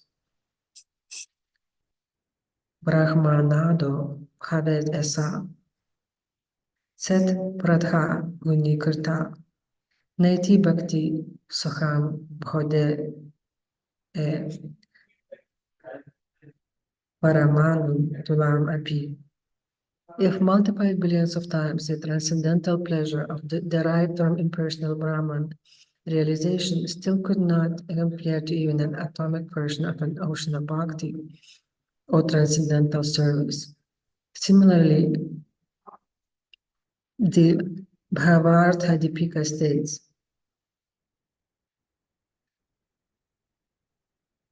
Tvat Caitramrta Pathodao Viharanto Maha Muda Kurvanti Kritina Kritsis Saturvargam Trino Pamam.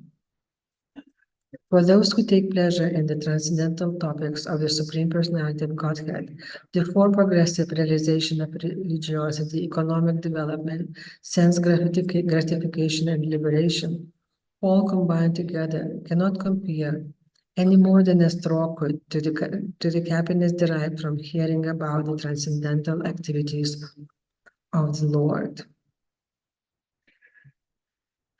Those who engage in the transcendental service of the lotus feet of Krishna, being relieved of all material enjoyment, have no attraction to topics of impersonal monism.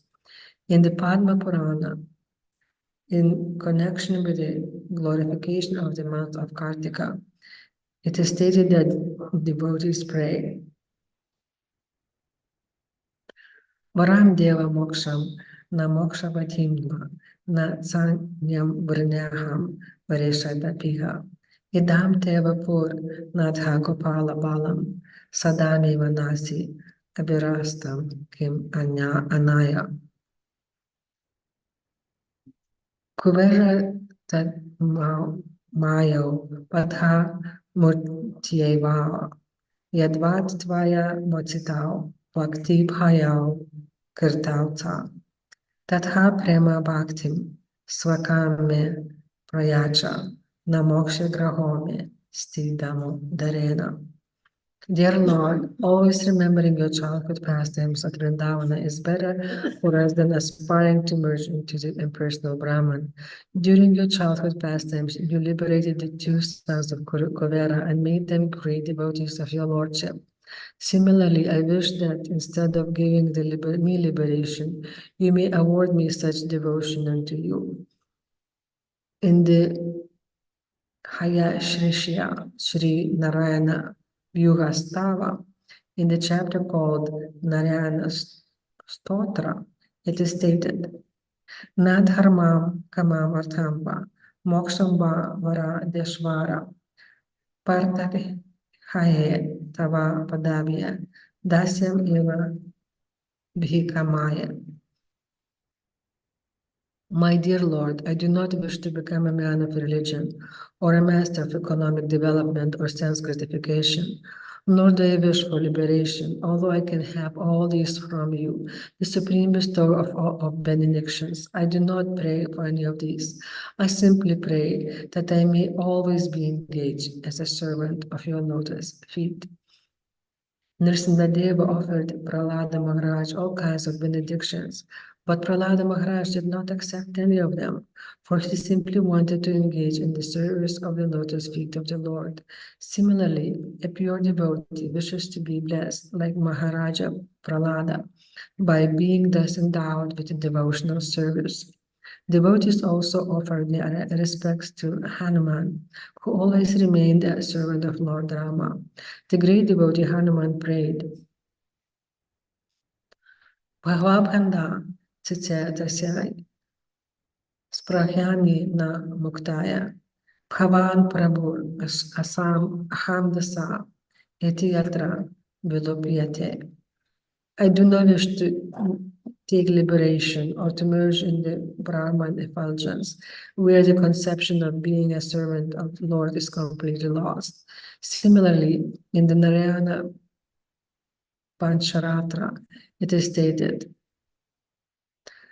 Dharmatha kama mokshashu ne cha mama kadachana tvatpada panka yasyadho jvitam dityam mama. I do not want any of the four desirable stations. I simply want to engage as a servant of the lotus feet of the Lord. King Kulakshahara, in the very famous book Mukunda Mala Stotra, said, praise. Naham Mandetava Saranayor Dvandam Advantad Bedheto. Kumbi Pakam Gurumapi Hare Narakam Napaneto. Ramya Rama Murdutanu Lata Nandani Nabhirantu Bhave Bhave Hridya Bhavani Bhava Nyam Bhavantam. My Lord, I do not worship you to be liberated from this material entanglement, nor do I wish to have saved myself from the hellish conditions of material existence.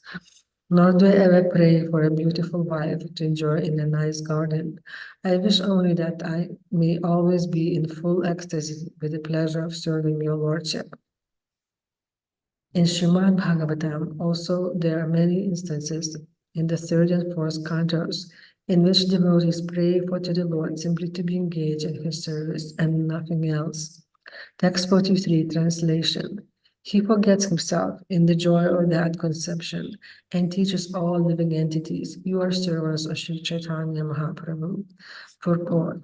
The transcendental devotional service of the Supreme Personality of Godhead is so ecstatic that even the Lord himself plays the part of the devotee.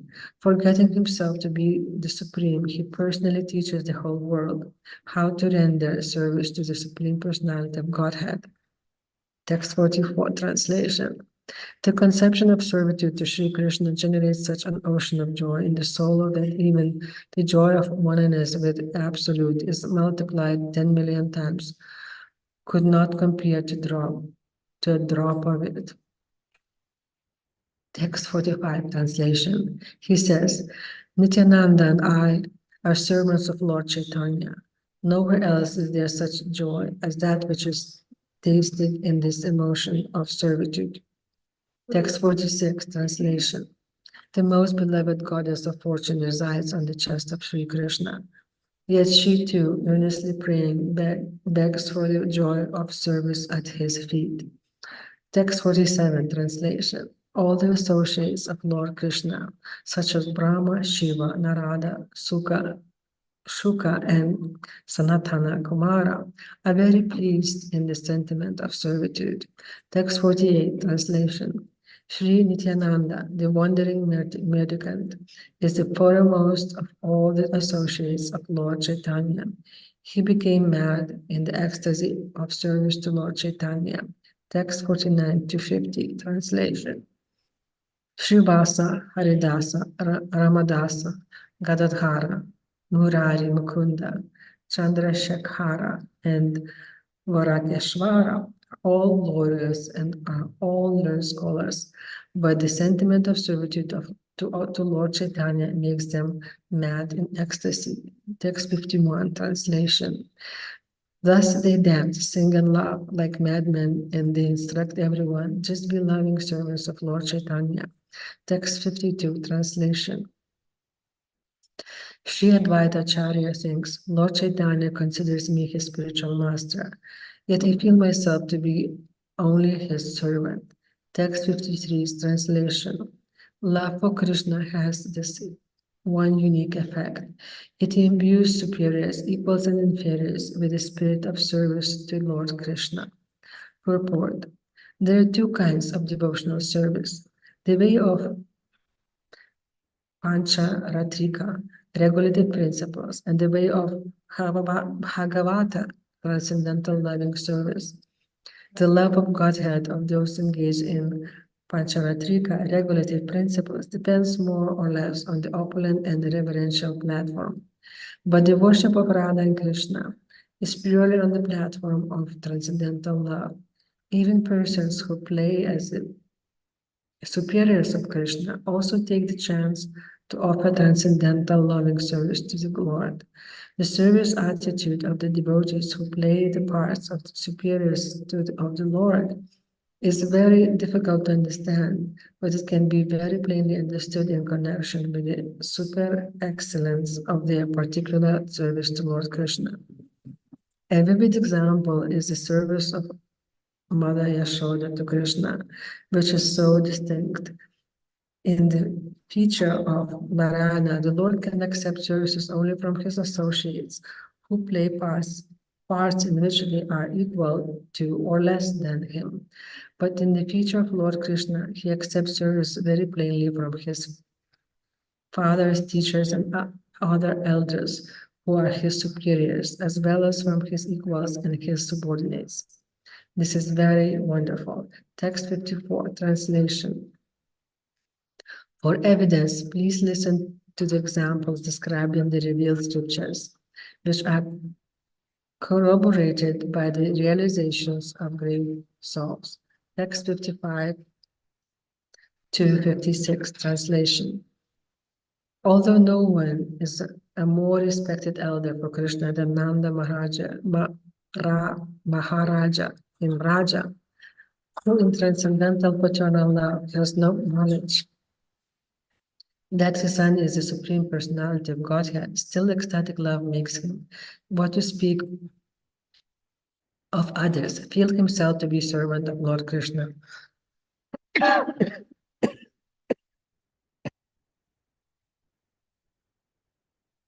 Text 57 translation. He too prays for attachment and devotion to the lotus feet of Lord Krishna, as the words from his own mouth give evidence. Text 58 to 59 translation. My dear Uddhava, please hear me. In truth, Krishna is my son, but even if you think that he is God, I would still bear towards him my own feelings for my son. May my mind be attached to your Lord Krishna. Text 60 translation. May our minds are attached to the lotus feet of your Lord Krishna. May our tongues chant his holy names, and may our bodies lie prostrate before him. Text 61 translation. Wherever the wander in the material universe under the influence of karma, by the will of the Lord, may our auspicious activities cause our attraction to Lord Krishna to increase. Purport. These verses from Srimad Bhagavatam were spoken by the denizens of Vrindavana, headed by Maharaj Nanda and his associates to Uddhava, who had come from Mathura. Text 62 translation.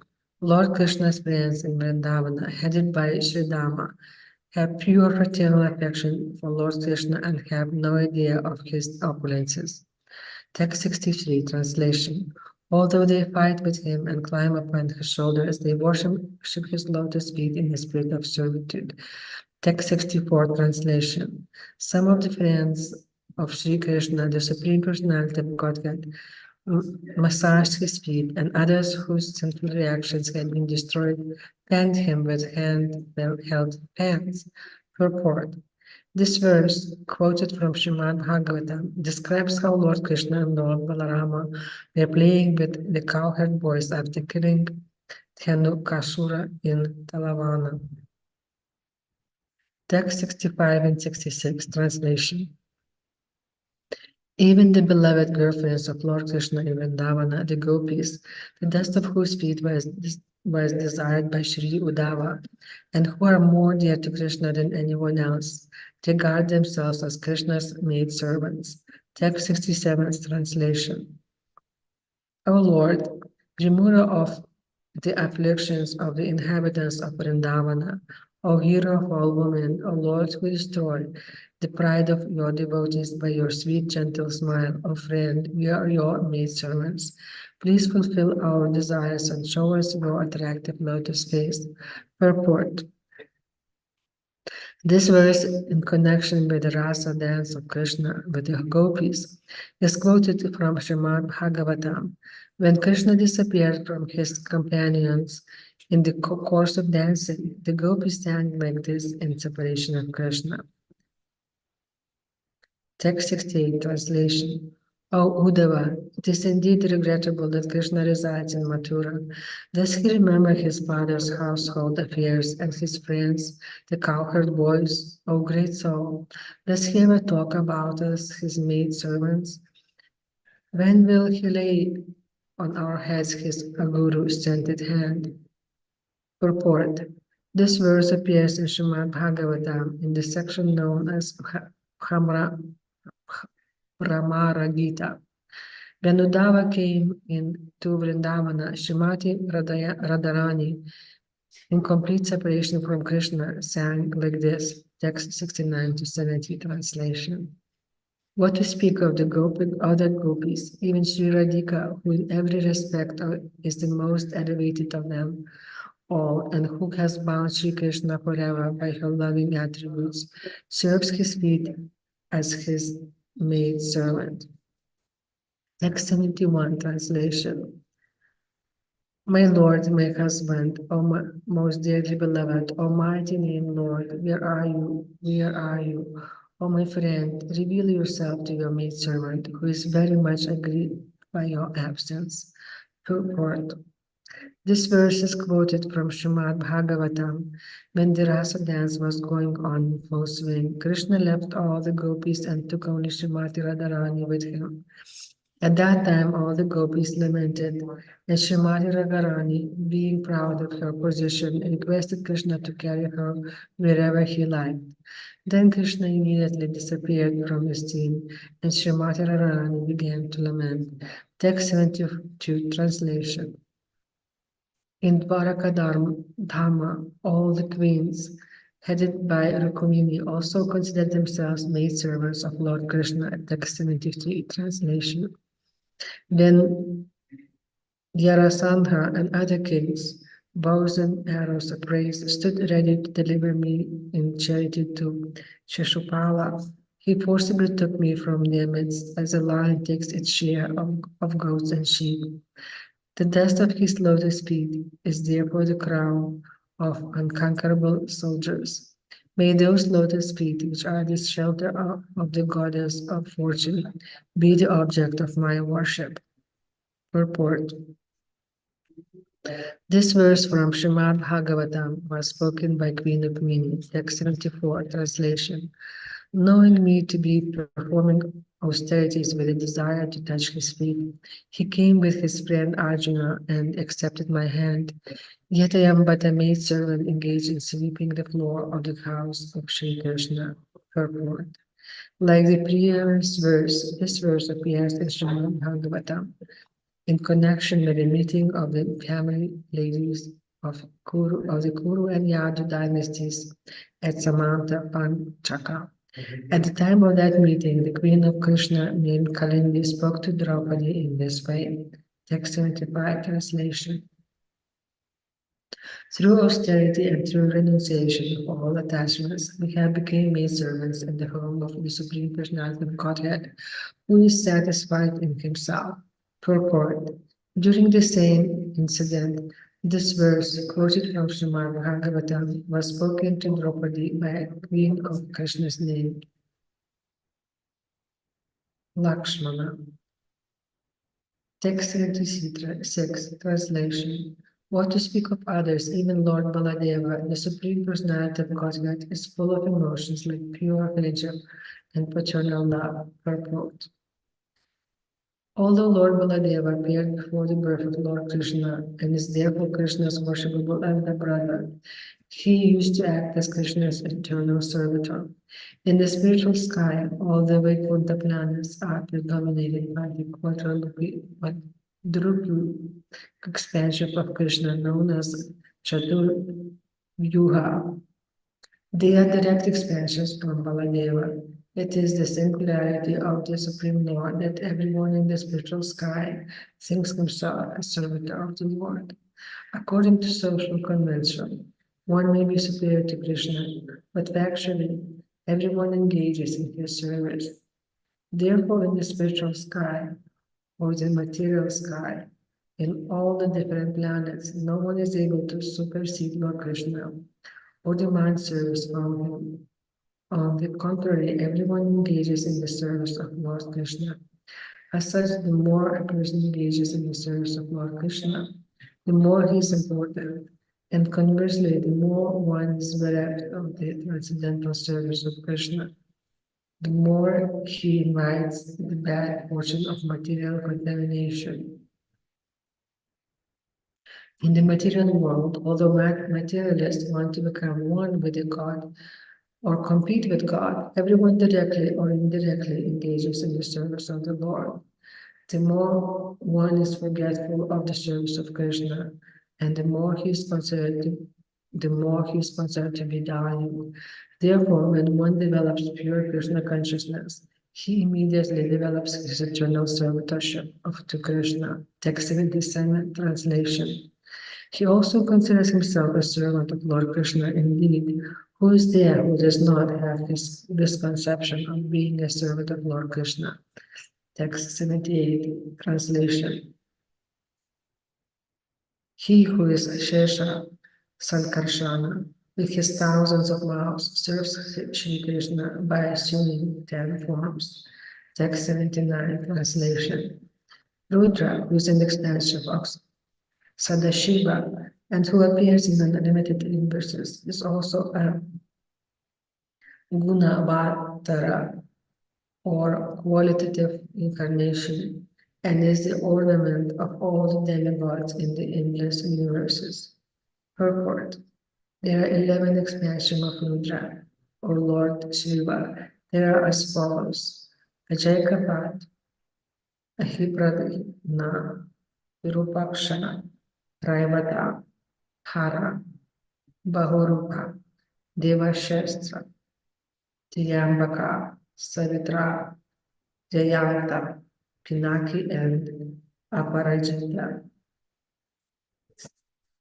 Besides these expansions, there are 8 forms of Rudra called earth, water, fire, air, sky, the sun, the moon, and Soma, Vyai. Generally, all these Rudras have 5 faces, 3 eyes, and 10 arms. Sometimes it is found that Rudra is compared to Brahma and is considered a living entity. But when Rudra is explaining to the partial expansion of Supreme Personality of Godhead, he is compared to Shesha. Lord Shiva is therefore simultaneous an expansion of Lord Vishnu and in his capacity for annihilating the creation, one of the living entities.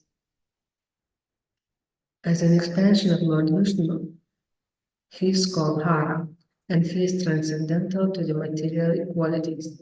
But when he is in touch with Tamaguna, he appears to contaminate it by the material laws of nature. This is explained in Srimad Bhagavatam and in Brahma Samhita. In Srimad Bhagavatam, 10th canto, it is stated that Lord Rudra is always associated with the material nature when she is in the neutral and manifest stage. But when the modes of material nature are agitated, he associates with material nature from a distance.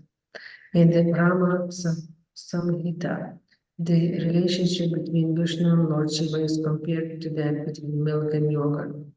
Milk is converted into yogurt by certain additives, but although milk and yogurt have the same ingredients, they have different functions. Similarly, Lord Shiva is an expansion of Lord Vishnu, yet because of his taking part in the annihilation of the cosmic manifestation, he is considered to be changed, like milk converted into yogurt. In the Puranas, it is found that Shiva appears sometimes from the heads of Brahma and sometimes from the head of Vishnu. The annihilator Rudra is born from Sankarsana and the ultimate fire to burn the whole creation. In the Vayu Purana, there is a description of Sadashiva in one of the Vaikuntha planets. That Sadashiva is a direct expansion of Lord Krishna's form for pastimes. It is said that Sadashiva, Lord Shambhu, is an expansion from the Sadashiva in the Vaikuntha planets, or Lord Vishnu, and that his consort Mahamaya is an expansion of Ramadevi or Lakshmi. Mahamaya is the origin of or birthplace of material nature. Text 80, translation. He also desires only to be a servant of Lord Krishna. She, Sadashiva, always says, I am a servant of Lord Krishna. Text 81, translation. Intoxicated by ecstatic love for Lord Krishna, he becomes overwhelmed and incessantly dances without closing and sings about Lord Krishna's qualities and pastimes. Text 82, translation. All the emotions, whatever those of father, mother, teacher, or friend, are full of sentiments of servitude. That is the nature of love of Krishna. Text 83, translation. Lord Krishna, the one master of the Lord of the universe, is worthy of being served by everyone. Indeed, everyone is but a servant of his servants. Text 84, translation. That same Lord Krishna has descended as Lord Chaitanya, the Supreme Personality of Godhead. Everyone, therefore, is his servant. Text 85, translation. Some accept him, whereas others do not, yet everyone is his servant. One who does not accept him, however, will be ruined by his sinful activities. Purport. When a living entity forges his constitutional position, he prepares himself to be an enjoyer of the material resources. Sometimes he is also misguided by the thought that service to the Supreme Personality of Godhead is not absolute engagement. In other words, he thinks that there are many other engagements for a living entity besides the service of the Lord. Such a foolish person does not know that in any position, he either directly or indirectly engages in activities of service to the Supreme Lord. Actually, if a person does not engage in the service of the Lord, All inauspicious activities encumber him because service to the Supreme Lord, Lord Chaitanya, is the constitutional position of the infinitesimal living entities. Because the living entity is infinitesimal, the allurement of material enjoyment attracts him, and he tries to enjoy Nara, forgetting his constitutional position. But then his dormant Krishna consciousness is awakened. He no longer engages in the service of Nara, but engages in the service of the Lord. In other words, when one is forgetful of his constitutional position, he appears in the position of the Lord of material nature. Even at that time, he remains a servant of Supreme Lord, but in an unqualified and more contaminated state. Text 86, translation. I'm a servant of Lord Chaitanya, a servant of Lord Chaitanya. I'm a servant of Lord Chaitanya, and the servant of his servants. Text 87, translation. Saying this, Advaita Prabhu dances and loudly sings. Then, in the next moment, he quietly sits down. Text 88, translation. The source of the sentiment of servitude is indeed Lord Balarama. The planetary expansions who follow him are all influenced by that ecstasy. Text 89, translation. Lord Sankarsana, who is one of his incarnations, always considers himself a devotee. Text 90, translation. Another of his incarnation, Lakshmana, who is very beautiful and opulent, always serves Lord Rama. Text 91, translation. The Vishnu who lies on causal ocean is an incarnation of Lord Sankarsana, and accordingly, the emotion of being a devotee is always present in his heart.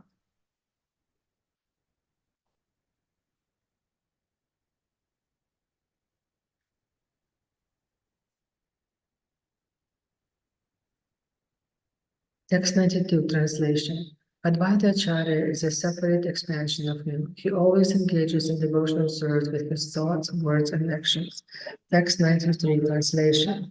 By his words, he declares, I am a servant of Lord Chaitanya. Thus, with his mind, he always thinks, I am his devotee. Text 94, translation. With his body, he worshipped the Lord by offering Ganges water and tulasi leaves, and by reaching devotional service, he delivered the entire universe. Text 95, translation. Shesha Sankarsana, who holds all the planets on his head, expands himself in different bodies to render service to Lord Krishna. Text 96, translation. These are all incarnations of Lord Krishna, yet we always find that they act as devotees. Text 97, translation. The scriptures call them incarnation and devotees Bhakta Avatara. The position of being such an incarnation is above all others.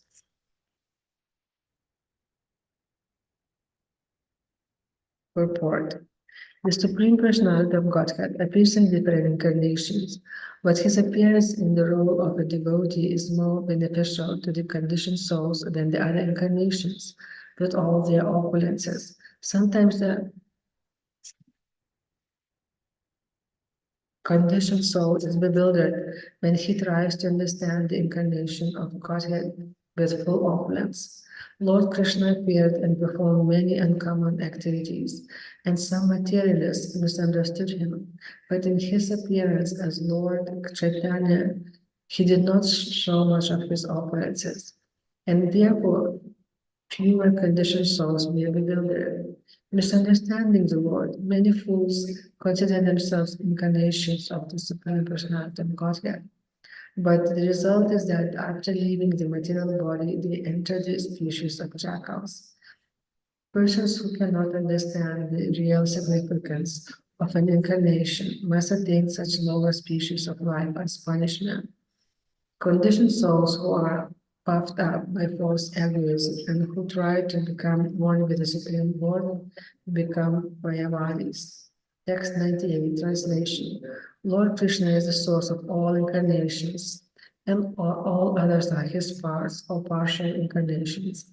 We find that the whole and the part behave as a superior and inferior. Text 99, translation. The source of all incarnation has the emotions of the superior when he considers himself the master, and he has the emotions of an inferior when he considers himself as a devotee. Purport. A fraction of a particular thing is called a part, and that from which the fraction is distinguished is called the whole. Therefore, the fraction or part is included within the whole. The Lord is the whole, and the devotee is the part of the fractional part. That is the relationship between the Lord and the devotee. There are also gradations of devotees who are calculated as greater or lesser. When a devotee is great, he is called Prabhu, and when he is lesser, he is called Bhakta, or a devotee. The supreme whole is Krishna, and Baladeva, and all Vishnu incarnations are his fractions. Lord Krishna is therefore conscious of his superior position, and all Vishnu incarnations are conscious of their positions and devotees.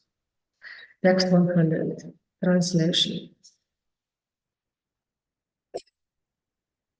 The position of being a devotee is higher than that of equally with Lord Krishna, for the devotee are dearer to Lord Krishna than his own self.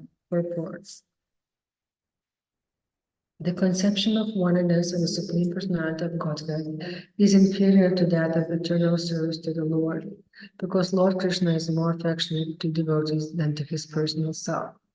In Srimad Bhagavatam, the Lord clearly says, Sadhavo Hridayam Mayam, Sadhunam Hridayam Tvam Aham, Mad Anyam Te Jananti, Naham Tabho Managapi. The devotees are my heart, and I am the heart of my devotees. My devotees do not know anyone but me. Similarly, I do not know anyone but my devotees. This is the intimate relationship between the Lord and his devotees. Text 101, translation. Lord Krishna considers his devotees greater than himself. In his connection with the scriptures, provided in this connection, the scriptures provide an abundance of evidence. Text 102, translation. O Uddhava, neither Brahma, nor Shankara, nor Sankarshana, nor Lakshmi, nor even my own self is as dear to me as you. Purport. This text is from Srimad Bhagavatam 11, 14, 15. Text 103, translation. The sweetness of Lord Krishna is not to be tasted by those who consider themselves equal to Krishna. It is to be tasted only through this sentiment of servitude. Text 104, translation. This conclusion of the revealed scriptures is also realized of experienced devotees. Fools and rascals, however, cannot understand the opulences of devotional emotions. Purport. When a person is liberated in the Sarupya form of liberation, having the spiritual form exactly like Vishnu, it is not possible for him to relish the relationship of Krishna's personal associates in the exchanges of mellows. The devotees of Krishna, however, in their loving relationship with Krishna, sometimes forget their own identities. Sometimes they think themselves one with Krishna and yet relish still greater transcendental mellow in that way. People in general, because of their foolishness only, try to become masters of everything, forgetting the transcendental mellow of the servitorship to the Lord. When a person is actually advanced in spiritual understanding, however, he can accept the transcendental servitorship of the Lord without hesitation. Text 105 to 106 translation. Baladeva, Lakshmana, Advaitacharya, Lord Nityananda, Lord Shesha, and Lord Sankarshana taste the nectarian mellows of the transcendental bliss of Lord Krishna by recognizing themselves as being his devotees and servants. They are all mad with all that happiness, and they know nothing else. Text 107 translation. What to speak of others, even Lord Krishna himself becomes thirsty to taste his own sweetness. Text 108, translation. He tries to taste his own sweetness, but he cannot do so without accepting the emotions of a devotee. Purport. Lord Sri Krishna wanted to realize the transcendental mellow of a devotee, and therefore he accepted the role of a devotee by appearing as Sri Krishna Chaitanya Mahaprabhu. Text 109, translation. Therefore, Lord Krishna accepted the position of a devotee and descended in the form of Lord Chaitanya, who is complete in every respect. Text 110, translation. He tastes his own sweetness through the various emotions of a devotee. I have formally explained this at conclusion. Purport. Lord Chaitanya, who is known as Shri Gaurang Hari, is complete in relishing all the different mellows, namely neutrality, servitorship, fraternity, parental affection, and conjugal love. By accepting the ecstasy of different grades of devotees, he is complete in relishing all the mellows of these relationships. Text 111, translation. All the incarnations are entitled to the emotions of devotees. There is no bigger bliss than this. Purport. All the different incarnations of Lord Vishnu have the right to play the roles of servitors of Lord Krishna by descending as his devotees. When an incarnation gives up the understanding of his godhood and plays the part of a servitor, he enjoys a greater taste of transcendental mellows than when he plays the part of the Supreme Personality of Godhead. Text 112, translation. The original Bhakta Avatara is Sankarsana. Sri Advaita is counted among such incarnations. Purport. Although Sri Advaita Prabhu belongs to Vishnu category, he displays servitorship of Lord Chaitanya Mahaprabhu as one of his associates. When Lord Krishna appears as a servitor, he is called an incarnation of a devotee of Lord Krishna. Sri Sankarsana, who is an incarnation of Vishnu, in the spiritual sky known as the Greater Vaikuntha, is the chief of the quadruple incarnations and is the original incarnation of a devotee. Lord Mahavishnu, who is lying on the causal ocean, is a manifestation of Sankarsana. He is the original personality of Godhead who rises over the material and efficient causes of the cosmic manifestation. Advaita Prabhu is accepted as an incarnation of Mahavishnu. All the planning manifestations of Sankarsana are indirect expressions of Lord Krishna. That consideration also makes Advaita Prabhu an eternal servitor of Gaura Krishna. Therefore, he is accepted as a devotee incarnation. Text 113, translation. All glories to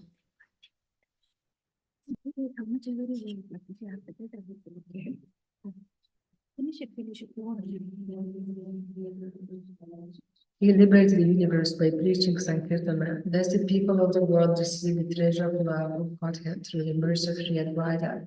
Text 115, translation. Who can describe the unlimited glories of Advaita Acharya? I write here as much as I have known from great authorities. Text 116, translation. I offer my obeisance 10 million times to the lotus feet of Sri Advaita Acharya. Please do not take offense at this. Text 117, translation.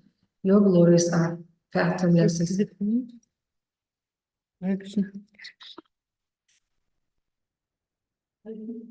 As millions of oceans and seas, speaking of its measure is a great offense indeed. Text 118, translation. All glories to Sri Acharya, all glories to Lord Chaitanya Mahaprabhu and the Superior Lord Nityananda. Text 119, translation. Thus, in two verses, I have described the truths concerning Advaita Acharya. Now, all devotees, please hear about the five truths of Panchatattva. Text 120 translation. Praying at the lotus feet of Sri Rupa and Sri Raghunatha, always desiring their mercy. I, Krishna Dasa, narrate Sri Chaitanya Charitamrta, following in their following footsteps. Purport.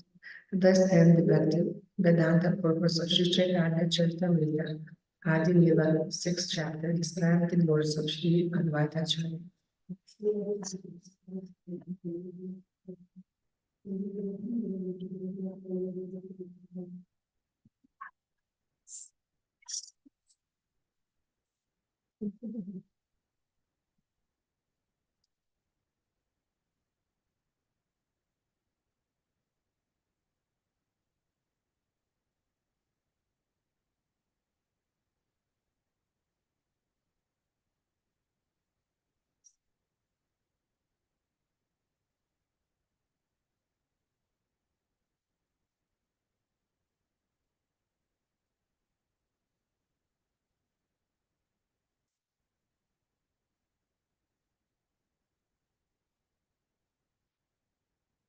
Chapter 7, Lord Chaitanya in 5 features. Next one.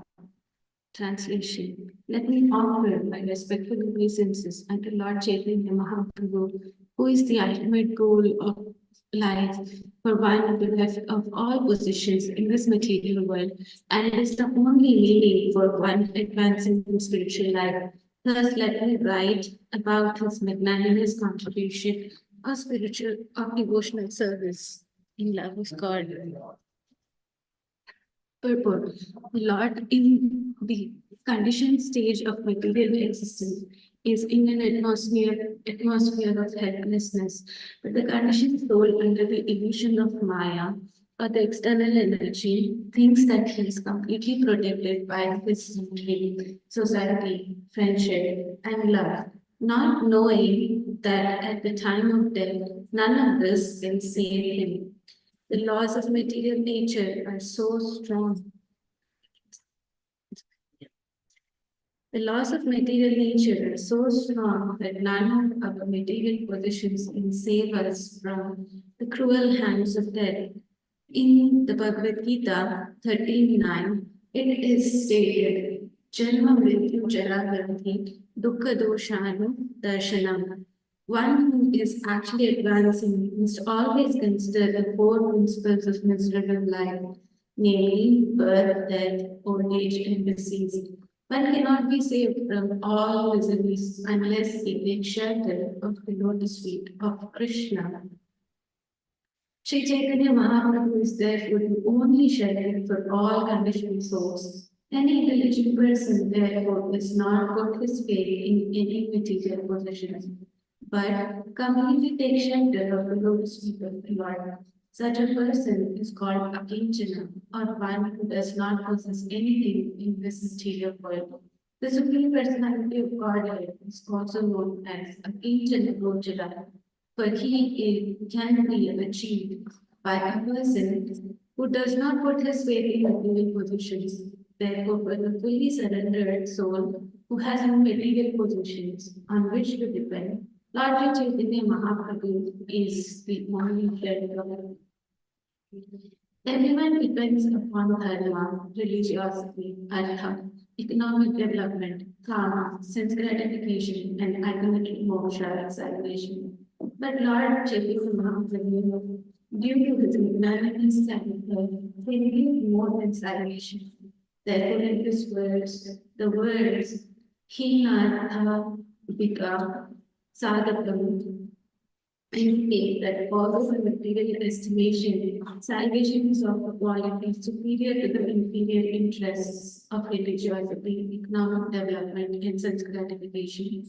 Above salvation, there is the provision of emotional service and transcendental love for the Supreme Personality of Godhead.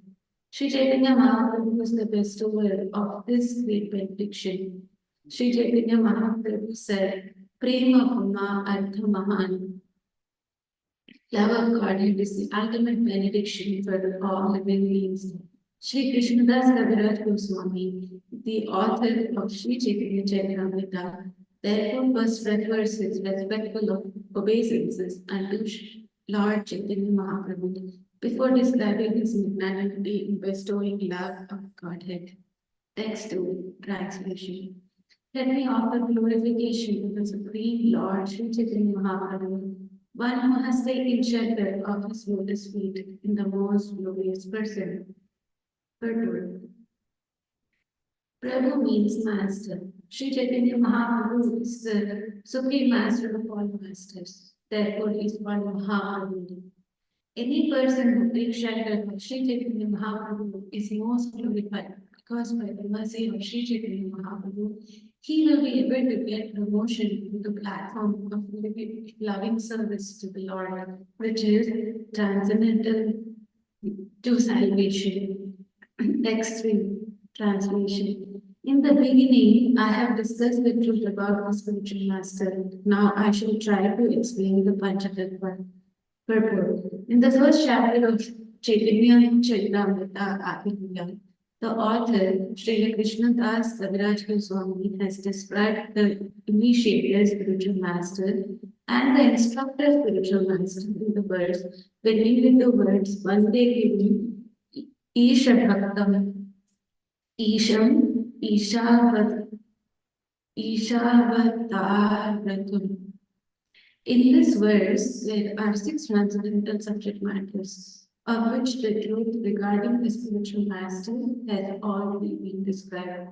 Now, the author will describe the 5 other 5 Panchatattva truths, namely Isha Tattva, the Supreme Lord, his expansion Tattva, his incarnation Tattva, his energy Tattva, and his devotee Tattva. Text 4, translation. These 5 Tattvas incarnate with Lord Chaitanya Mahaprabhu, and thus the Lord executes his Sankirtan movement with great pleasure. Purport. In Srimad Bhagavatam 11.5-32, there is the following statement regarding Sri Chaitanya Mahaprabhu. Krishna Varnam Vishal Krishna Sargo Pangastra Parsadam Yage Sankirtane Praya Yajanti Sumera Sada. In this age of Kali, people who are endowed with sufficient knowledge will worship the Lord, who is accompanied by his associates, the performance of the Sankirtan Nitya. Sri Chaitanya Mahaprabhu is always accompanied by his primary expansion, Sri Nityananda Prabhu, his incarnation, Sri Advaita Prabhu, his internal potency, Sri Gadadhar Prabhu, and his marginal potency, Sri Vas Prabhu. He is in the midst of them as the Supreme Personality of Godhead. One should know that Sri Chaitanya Mahaprabhu is always accompanied by these other tattvas. Therefore, our obeisances to Sri Chaitanya Mahaprabhu are complete when we say Sri Krishna Chaitanya, Prabhu Nityananda, Sri Advaita Gadadhar, Sri Vasati Gaura. As preachers of the Krishna consciousness movement, we first offer our obeisances to Sri Chaitanya Mahaprabhu by chanting this Panchatattva mantra. Then we say Hare Krishna, Krishna Krishna, Hare Hare. Hare Rama, Rama Rama, Hare Hare. These are 10 offenses in the chanting of the Hare Krishna Mahamantra, but they are not considered in the chanting of the Panchatattva mantra, namely Sri Krishna Chaitanya, Prabhu Nityananda, Sri Advaita Gadadhar, Sri Vasati Gaura. Sri Chaitanya Mahaprabhu is known as Mahavadanya Padaya, the most magnanimous incarnation, for he does not consider the offenses of the fallen souls. Thus, to derive the full benefit of the chanting of the Mahamantra, Hare Krishna, Krishna Krishna, Hare Hare, Hare Rama, Rama Rama, Hare Hare. We must first take shelter of Sri Chaitanya Mahaprabhu, learn the Panchatattva mantra, and then chant the Hare Krishna Mahamantra. That will be very effective. Taking advantage of Sri Chaitanya Mahaprabhu, many unscrupulous devotees manufacture a Mahamantra of their own. Sometimes they sing Bhajan Nitai, Gaura Rani Shyam, Hare Krishna, or Shri Krishna Chaitanya Prabhu Nityananda, Hare Krishna, Hare Rama, Shri Radhe Govinda. Actually, however, one should chant the names of the full Panchatattva, Shri Krishna Chaitanya, Prabhu Nityananda, Shri Advaita Gadadhar, Shri Vasati Gaura, and then the 16 words, Hare Krishna, Krishna Krishna, Hare Hare, Hare Rama, Hare Rama, Rama Hare Hare. But these unscrupulous, less intelligent men confuse the entire process. Of course, since they are also devotees, they can express their feelings in that way. But the method prescribed by Sri Chaitanya Mahaprabhu's pure devotees is the first chant the full Panchatattva mantra and then chant the Mahaputra. Hare Krishna, Krishna Krishna, Hare Hare, Hare Rama, Rama Rama, Hare Hare. Text 5. Translation. Spiritually, there are no differences between these five tattvas. For one, for on the transcendental platform, everything is absolute. Yet, there are also varieties of the spiritual world, and in order to taste these spiritual varieties, one should distinguish between them. Purport. In his Anubhasya commentary, Sri Bhakti Siddhanta Saraswati Thakur describes the Panchatattva as follows: the Supreme Energetic, the Supreme Personality of Godhead, manifesting in order to enjoy five kinds of pastimes, appears as the members of the Panchatattva. Actually, there is no difference between them because they are situated on the absolute platform, but they manifest different spiritual varieties as a challenge to develop personalities to taste different kinds of spiritual roles presence. In the Vedas, it is said, Parasya Shaktir Vividevya Suyate Shruyate. The energies, the varieties of energy of the Supreme Personality of Godhead are differently known. For this statement of the Vedas, one can understand that there are external varieties of humors or tastes in the spiritual world. Sri Gauranga, Sri Nityananda, Sri Advaita, Sri Paradha, and Sri Vas Thakur are all on the same platform. But in the spirituality, distinguishing between them, one should understand that Sri Chaitanya Mahaprabhu is the form of a devotee. Nityananda Prabhu appears in the form of a devotee spiritual master. Advaita Prabhu is in the form of Bhakta, devotee incarnation.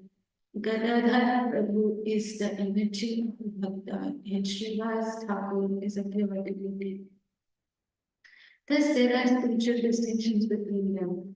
The Bhakta Rupa, Sri Chaitanya Mahaprabhu, the Bhakta Swarupa, Sri Nityananda Prabhu, and Bhakta Avatara, Sri Advaita Prabhu, are described as the Supreme Personality of Godhead Himself, His immediate manifestation, and His plenary portion. And they all belong to the Vishnu category. Although the spiritual and the marginal energies of the Supreme Personality of Godhead are not different from the Supreme Personality of Godhead Vishnu, they are predominated subjects, whereas Lord Vishnu is the predominator. As such, although they are on the same platform, they have appeared differently in order to facilitate tasting of the transcendental willows. Actually, however, there are no possibility of one being different from the other. But the worshipper and the worshipper cannot be separated at any stage. On the absolute platform, one cannot be understood without the other. Text 6 translation. Let me offer my obeisances unto Lord Sri Krishna, who has manifested himself in fire as a devotee, expansion of a devotee, incarnation of a devotee, pure devotee, and devotional energy. Purport. Sri Nityananda Prabhu is the immediate expansion of Sri Chaitanya Mahaprabhu as his brother. He is the personified spiritual bliss for Sachidananda Vigraha. His body is transcendental and full of ecstasy in devotional service.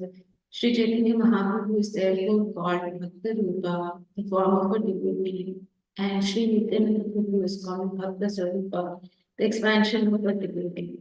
Sri Advaita Prabhu, the incarnation of a devotee, Sri Vishnu Tattva, and belongs to the same category. There are also other different types of bhaktas or devotees on the platforms of neutrality, servitude, friendship, parenthood, and conjugal love. Devotees like Sri Rama, Sri Gadadhar, and Sri Ramananda are different energies. This confirms the Vedic Sutra, Parashya Shakti Videva Shruti. All these bhakta subjects taken together constitute Sri Chaitanya Mahaprabhu, who is Krishna himself. Text 7 translation. Krishna, the reservoir of all pleasure, is the Supreme Personality of Godhead Himself, the Supreme Controller. No one is greater than or equal to Sri Krishna, yet he appears as a son of Nanda Maharaj. Purport. In this verse, Kaviraj Goswami gives an accurate description of Lord Krishna, the Supreme Personality of Godhead, by stating that although no one is equal to or greater than him, and he is the reservoir of all spiritual pleasure, he is nevertheless appears as the son of Maharaj Nanda and Yashoda. Text 8 Translation. Lord Shri Krishna, the Supreme Personality of Godhead, is the supreme enjoyer in the rasa dance. He is the leader of the dancers of Raja, and all others are simply his associates. Purport. The word Rasari Vilasi, the enjoyment of the rasa dance, is very important. The rasa dance can be enjoyed only by Shri Krishna because he is the supreme leader in chief of the dancers of Vrindavan. All others are his devotees and associates. Although no one can compare with Lord Krishna, the Supreme Personality of Godhead, there are many unscrupulous rascals who imitate the rasa dance of Sri Krishna. They are madmen, and people should not worry of them. The rasa dance can be performed only by Sri Krishna and no one else.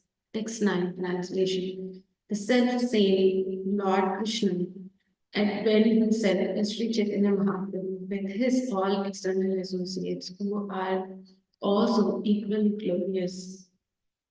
Text and translation. Sri Chaitanya Mahaprabhu, who is the supreme controller, the one personality of Godhead, has ecstatically become a devotee, yet his body is transcendental and not materially tinged. Purport. There are different tattvas or truths, including Isha Tattva, Jiva Tattva, and Shakti Tattva. Isha Tattva refers to the Supreme Personality of Godhead Vishnu, who is the supreme living force. In the Gatha Upanishad, it is said, Nityo Nityanam Chaitanas Chaitananam. The Supreme Personality of Godhead is the supreme, eternal, and supreme living force. The living entities are also eternal and also living forces, but they are very minute in quantity, whereas the Supreme Lord is the supreme living force and the supreme eternal. The Supreme Eternal never accepts a body of the temporary material nature, whereas the living entities who are part and parcel of the Supreme Eternal are prone to do so.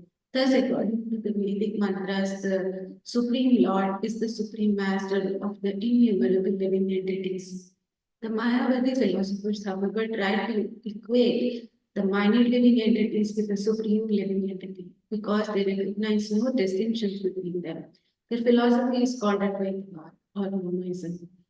Factually, however, there is a distinction. This verse is specifically meant to impart to the Mayavadi philosopher the understanding that the supreme personality of Godhead is the supreme controller.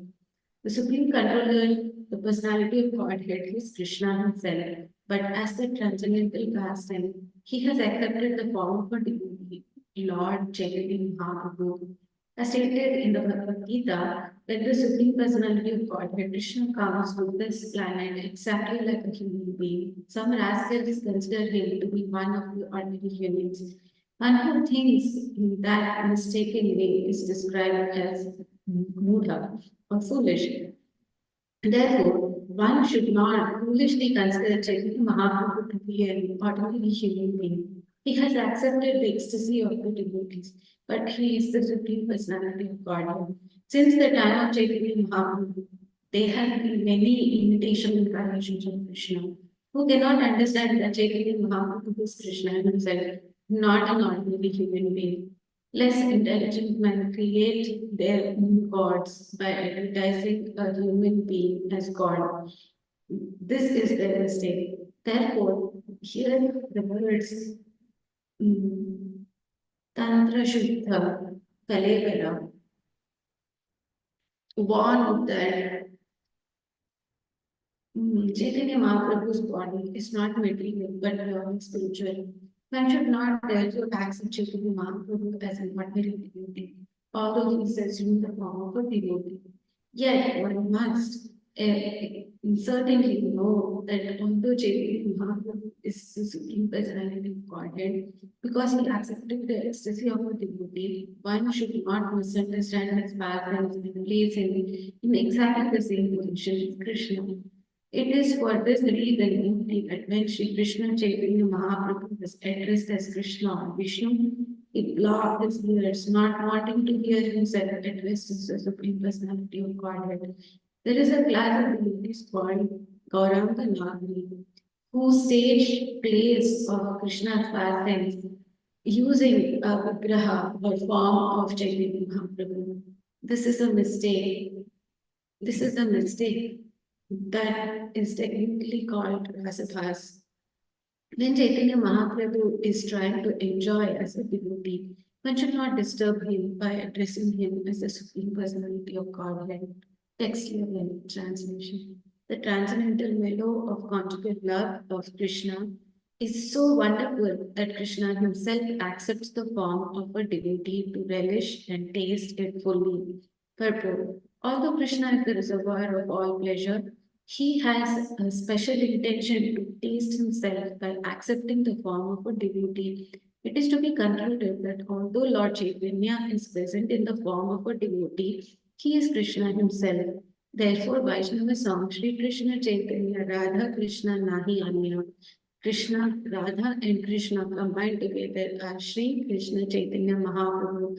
And as Shri Swarup Damodar Goswami has said, Krishna Chaitanya Khyam Prakritam Adhuna Tad Nityam Chatyam Aptam. Radha and Krishna assume oneness in the form of Shri Krishna Mahaprabhu. Text 12 translation. For this reason, Sri Chaitanya Mahaprabhu, the supreme teacher, accepts the form of a divinity and accepts Lord Chaitanya as his elder brother. Text 13 translation. Sri Advaitacharya is Lord Chaitanya's incarnation in the devotee. Therefore, these three tattvas, Chaitanya Mahaprabhu, Nityananda Prabhu, and Advaita Goswami, are the predominators or masters. Purport. Goswami means Goswami. A person who has full control over the senses and mind is called a Goshani or Goswami. One who does not have such control is called a Godas or a servant of the senses and cannot become a spiritual master. A spiritual master who actually has control over the mind and senses is called Goswami. Although the Goswami title has become a hereditary designation for unscrupulous men, actually the title Goswami began from Sri Guru Goswami, who presented himself as an ordinary grihastha and minister in the government service, but became a Goswami when he was actually elevated by the instruction of Lord Chaitanya Mahaprabhu. Therefore, Goswami is not a hereditary title, but refers to one's qualifications. When one is highly elevated in spiritual advancement, regardless of where from he comes, he may be called Goswami. Lord Chaitanya Mahaprabhu, Sri Nityananda Prabhu, and Advaita Goswami Prabhu are natural Goswamis because they belong to the Vishnu Tattva category. As such, all of them are Prabhus, predominators or masters, and they are sometimes called Chaitanya Goswami, Nityananda Goswami, and Advaita Goswami. Unfortunately, their so-called descendants who did not take the qualification of Goswamis have accepted this title as a hereditary designation or a professional duty. This is not in accord with the Shastric injunctions. Text 14 translation. One of them is Mahaprabhu, and the other two are Prabhus. These two Prabhus serve the lotus feet of the Mahaprabhu. Purport. Although Sri Chaitanya Mahaprabhu, Sri Nityananda Prabhu, and Advaita Prabhu all belong to the same Vishnu category, Sri Chaitanya Mahaprabhu is nevertheless accepted as the supreme, and the other two Prabhus engage in his transcendental loving service to teach ordinary living entities that every one of us is subordinate to Sri Krishna Chaitanya Mahaprabhu. In another place, in the Caitanya Charitamrta, Adi Lila 5:142, it is said, Ekale Ishvara Krishna are Savi Britya. The only Supreme Master is Krishna. All others, both Vishnu Tattva and Jiva Tattva, engage in the service of the Lord. Both the Vishnu Tattva as Nityananda Prabhu and Advaita and Jiva Tattva, Srivasavi Gaura Bhaktivinoda, engage in the service of the Lord.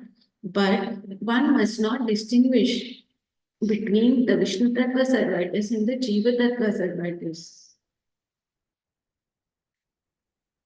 The Jiva Tattva servitor, the spiritual master, is actually the servitor of God. As explained in the previous verse, in the absolute world, there are no such differences.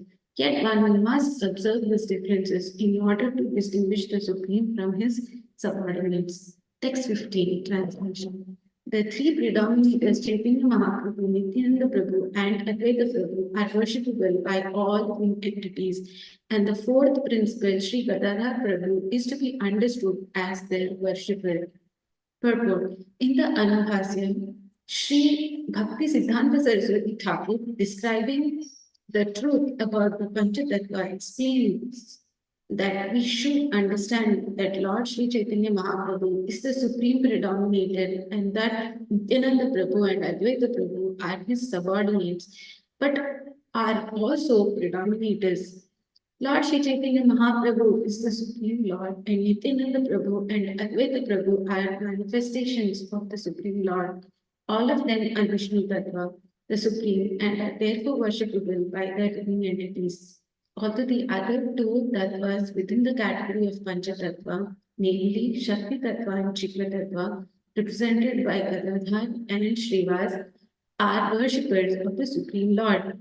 They are in the same category because they eternally engage in the transcendental loving service of the Lord. Text 16 translation. There are innumerable pure devotees of the Lord, headed by Srivas Thakur, who are known as unalloyed devotees. Text 17 translation. The devotees headed by Gadadhar Pandit are to be considered incarnation of the internal potency of the Lord. They are confidential devotees engaged in the service of the Lord. Purport. In the connection of verse 16 and 17, Sri Bhakti Siddhanta Saraswati Thakur explains in his Anubhasya. There are specific symptoms by which the internal devotees and the unalloyed or pure devotees are to be known. All unalloyed devotees are Shakti Tattvas, or potencies of the Lord. Some of them are situated in conjugal love, and others are in parental affection, fraternity, and servitude. Certainly, all of them are devotees, but by making a comparative study, it is found that the devotees or potencies who are engaged in conjugal love are better situated than the others. Thus, devotees who are in relationship with the Supreme Personality of Godhead in conjugal love are considered to be the most confidential devotees of Lord Sri Chaitanya Mahaprabhu. Those who engage in the service of Lord Nityananda Prabhu and devotee and Lord Advaita Prabhu generally have a relationship of parental love, fraternity, servitude, and neutrality. When such devotees develop great attachment for Lord Chaitanya Mahaprabhu, they too become situated in the intimate circle of devotees in conjugal love. This gradual development of devotional service is described by Sri Narottam Das Thakur as follows. Gaurang बोलते होवे पुलका शरीरे हरि हरि बातुरे नयने पवे निद्र निरा are कवे नित्यानंद चंद निताय चंद्र करुणा करिवे संसार वासना मोरा कवे तुच्छ हवे विषया छड़िया कवे शुद्ध हवे मन कवे हमा हे रबा श्री वृंदावन रूप रघुनाथ पड़े हरवे अवधि कबे हमा बुझावे श्रीला युगल प्रीति. When will there be eruptions on my body as soon as I chant the names of Lord Chaitanya? And when will there be incessant torrents of tears as soon as I chant the many names? Hare Krishna.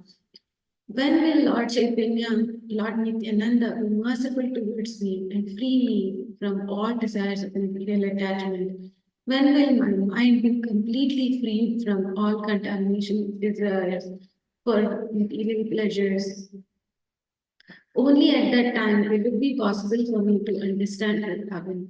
Only if I become attached to the instructions given by the six Goswamis, headed by Rupa Goswami and Raghunath Das Goswami, will it be possible for me to understand the conjugal love of Radha and Krishna.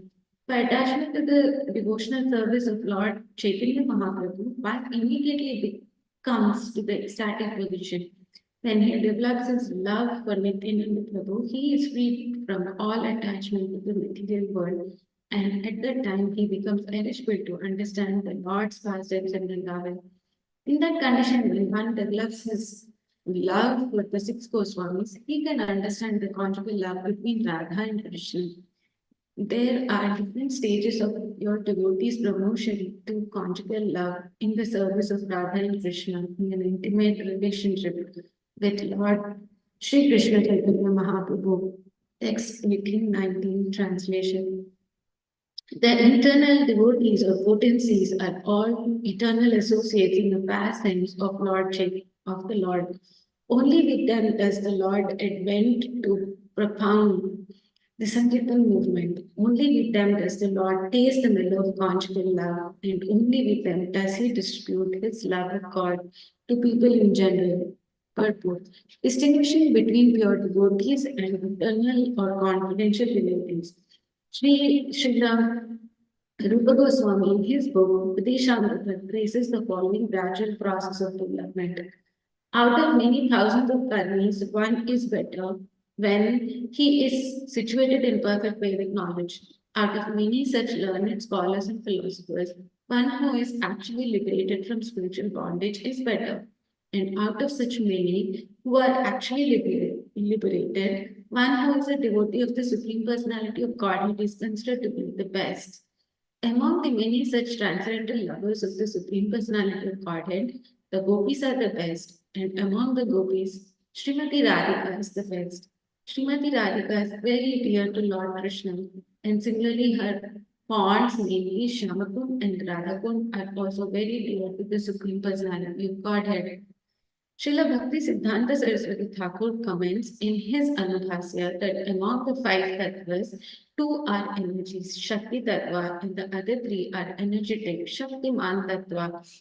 Unalloyed and internal devotees are both engaged in the favorable culture of Krishna consciousness, untinged in philosophical speculation or creative activities. They are all understood to be pure devotees, and those among them who simply engage in conjugal love are called Madhurya Bhaktas or internal devotees. The living services, the loving services in parental love, fraternity, and servitude are included in conjugal love of God. In conclusion, therefore, every confidential devotee is a pure devotee of the God. Sri Chaitanya Mahaprabhu enjoys his pastimes with his immediate expansion, Nityananda Prabhu, his pure devotees, and his three Purusha incarnations, namely Karnadakshay Vishnu, Garbhodakshaya Vishnu, and Shirodakshaya Vishnu, always accompany the Supreme Lord to propound the Sankirtan movement. Text 2021 translation. The characteristics of Krishna are understood to be a storehouse of transcendental love. Although that storehouse of love certainly came with Krishna when he was present, it was sealed. But when Sri Chaitanya Mahaprabhu came with his associates of the Panchatattva, they broke the seal and plundered the storehouse to taste the transcendental love of God. The more they tasted, the more their thirst for it grew. Purport. Sri Chaitanya Mahaprabhu is called Mahavadanya Avatara because although he is Sri Krishna himself, he is even more favorably disposed to the poor fallen souls than Lord Shri Krishna. When Lord Shri Krishna himself was personally present, he demanded that everyone surrender unto him and promised that he would then give one all protection. But when Sri Chaitanya Mahaprabhu came to this earth with his associates, he simply disturbed transcendental love of God without discrimination. He simply distributed transcendental love of God without discrimination. Srila Rupa Goswami therefore could understand that Lord Chaitanya was none other than Sri Krishna himself, for no one but the Supreme Personality of Godhead can distribute confidential love of the Supreme Person. Text 22, translation. Sri Panchatattva themselves danced again and again, and thus made it easier to drink nectarian love of Godhead. They danced, cried, laughed, and chanted like madmen. In this way, they distributed love of Godhead. Purport. People generally cannot understand the actual meaning of chanting and dancing. Describing the Goswamis, Srila Srinivas Acharya stated, Krishna Kirtana, Gana, Nartana, Parao. Not only did Lord Chaitanya Mahaprabhu and his associate demonstrate his chanting and dancing, but the six Goswamis also followed in the next generation. The present Krishna consciousness movement follows the same principle, and therefore, simply by chanting and dancing, we have received good responses all over the world. It is to be understood, therefore, that this chanting and dancing do not belong to this material world. They are actually transcendental activities, but the more one engage in chanting and dancing, the more he can taste the nectar of transcendental love of Godhead. Text 23 translation. In distributing love of God, Chaitanya Mahaprabhu and his associate did not consider who was fit candidate and who was not, nor were they, nor were such distribution should or should not take place. They made no conditions.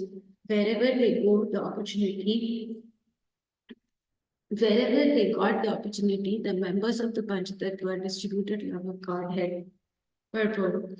There are many rascals who dare to speak against the mission of Lord Chaitanya by criticizing the Krishna consciousness movement, by accepting Europeans and Americans as Brahmanas and offering them sannyas.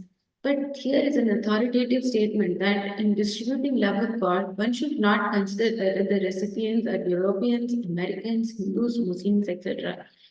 The Krishna consciousness movement should be spread wherever possible, and one should accept those thus become Vaishnavas as being greater than Brahmanas, Hindus, or Indians. Sri Chaitanya Mahaprabhu desired that his name be spread in each and every town and village on the surface of the globe.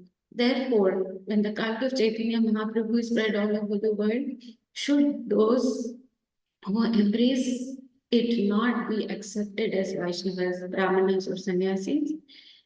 These foolish arguments are sometimes raised by various rascals, but Krishna conscious devotees do not care about them. They strictly follow the principles set down by the Panchatattva. Text 24 translation. All the members of the Panchatattva plundered the storehouse of love of God and ate and distributed its contents. There is no scarcity, for this wonderful storehouse is so complete that as the love is distributed, the supply increases hundreds of times. Purport.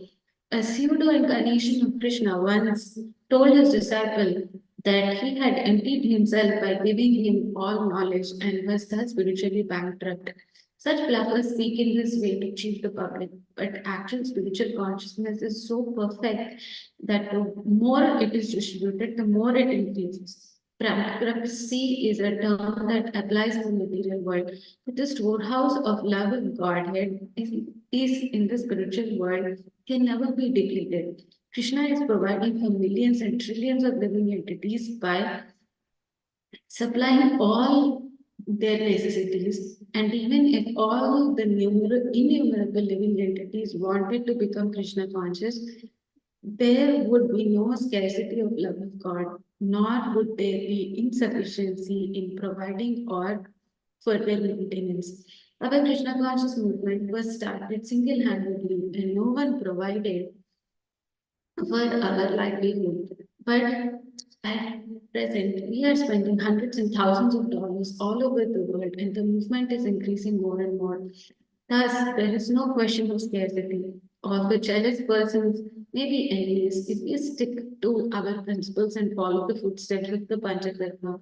This movement will go on unchecked by imitation swamis, sannyasis, religionists, philosophers, or scientists, for it is transcendental to all material considerations. Therefore, those who propagate the Krishna consciousness movement should not be afraid of such rascals and fools. X25 translation. The flood of Godhead swelled in all directions, and thus young men, old men, women, and children were all immersed in that inundation. Purport. When the contents of the storehouse of the love of God is thus distributed, there is a powerful inundation that covers the entire land. In Sridham Mayapur, there are sometimes a great flood after the rainy season. There is an indication that from the birthplace of Lord Chaitanya, the inundation of love of Godhead should be spread all over the world. For this will help everyone, including old men, young men, women, and children. The Krishna consciousness movement of Sri Chaitanya Mahaprabhu is so powerful that it can inundate the entire world and interest all classes of men in the subject of love of Godhead. Text 26, translation. The Krishna consciousness movement will inundate the entire world and drown everyone, whether one will be gentleman, a rogue, or even lame, invalid, or blind. Purport. Here again, it will be emphasized that although jealous rascals protect that Europeans and Americans cannot be given the sacred texts or sannyas, there is no need even to consider whether one is a gentleman or a rogue, because this is a spiritual movement which is not considered with the external body of skin and bones. Because it is being properly conducted under the guidance of the Panchatattva, strictly following the religious regulated principles, it has nothing to do with external impediments. Text 27, translation. When the five members of the Panchatattva saw the entire world drowned in the love of Godhead and the seed of material enjoyment in the loving entities completely destroyed, they all became exceedingly happy. Purport. In this connection, Srila Bhaktisiddhanta Saraswati Thakur writes in his Anubhasya that since the living entities all belong to the marginal potency of the Lord, each and every living entity has a natural tendency to become Krishna conscious, although at the same time the seed of material enjoyment is undoubtedly within him. The seed of material enjoyment, watered by the course of material nature, fructifies to become a tree of material entanglement that endows the living entity with all kinds of material enjoyment. To enjoy such material facilities is to be afflicted with the three material miseries. However, when by the nature's law there is a flood, the seeds within the earth become inactive. Similarly, as the inundation of the love of Godhead spreads all over the world, the seeds of material enjoyment become impotent. Thus, the more the Krishna conscious movement spreads, the more the desire for material enjoyment decreases. The seed of material enjoyment automatically becomes impotent with the increase of Krishna consciousness movement. Instead of being envious that Krishna consciousness is spreading all over the world by the grace of Lord Chaitanya, those who are jealous should be happy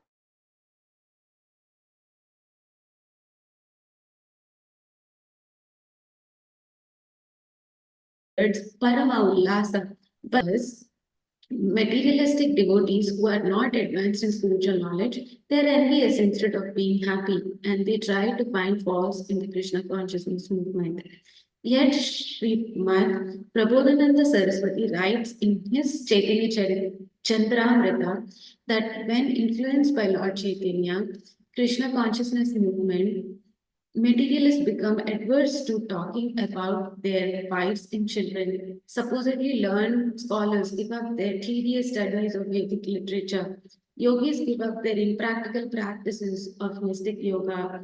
ascetics give up their austere activities of penance and austerities, and sannyas give up their structure of Sankhya philosophy. Thus, they are all attracted by the Bhakti Yoga practices of Lord Chaitanya and cannot relish a mellow superior to that of Krishna consciousness. Text 28, translation. The more the five members of the Panchatattva cause the rain of love of Godhead to fall, the more the inundation increases and spreads all over the world. Purport. The Krishna consciousness movement is not stereotyped or stagnant. It will spread all around the world in spite of all obligations by fools and rascals that European and American lectures cannot be accepted as brahmanas or sannyasis. Here it is indicated that this process will spread and inundate the entire world with Krishna consciousness.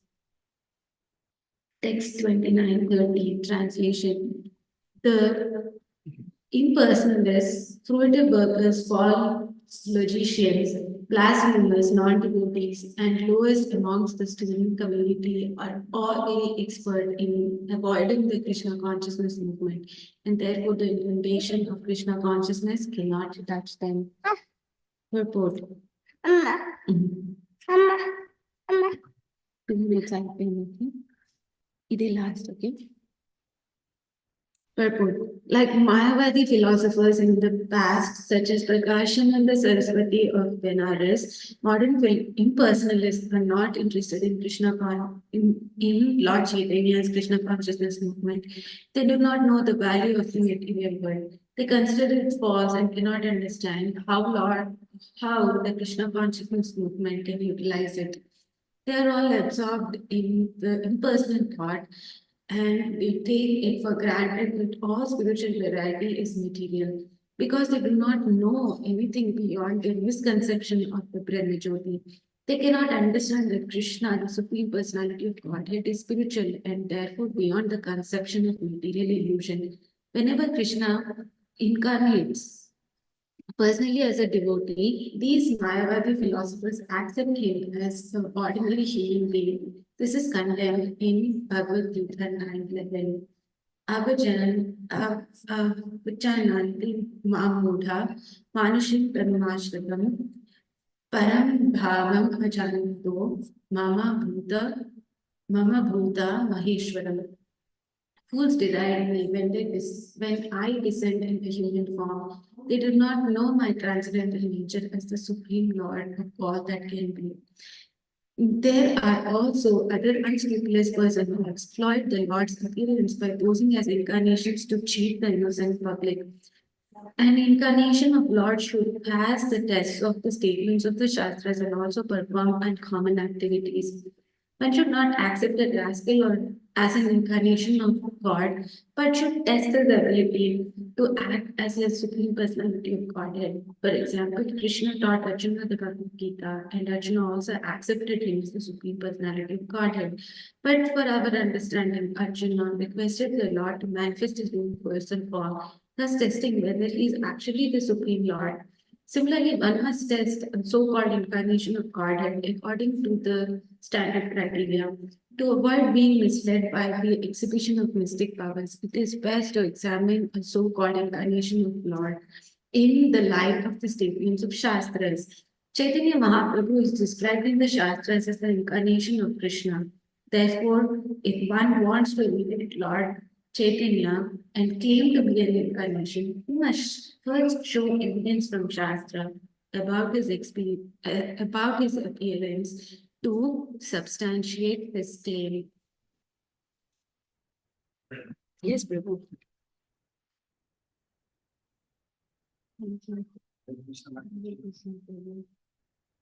Please see if you like this arrangement or if you want to change, then you can change it.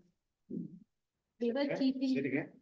Please see if you like the arrangement. If not, we can change. They were keeping the laptop in the lap, but it was getting hot, so I just used that. No, it's all right. So this is to begin with? Yeah. Text 31, 32. Okay. Yeah. Oh, we just want to get it down. Oh, God, yeah. Yeah, it's right. Is that? No, the same. Look, I think you have to charge it, Prabhu. yeah, it needs to be Do you know charged. how to charge it? Yeah. I think probably it's nice. I think the change battery or I think that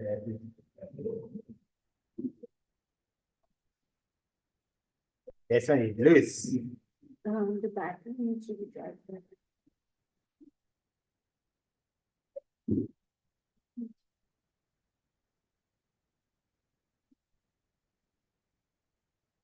There's 31, region translation. Seeing that the realized were clean torches and this law.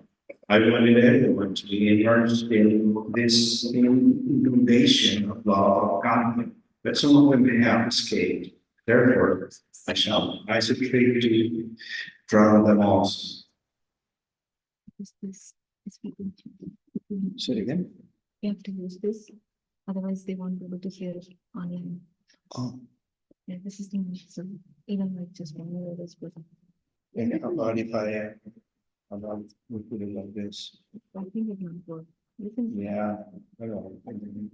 It's also there's a report and you're currently also. And because I'm in which actually I'm the incident to come in with the grade and currently. Oh.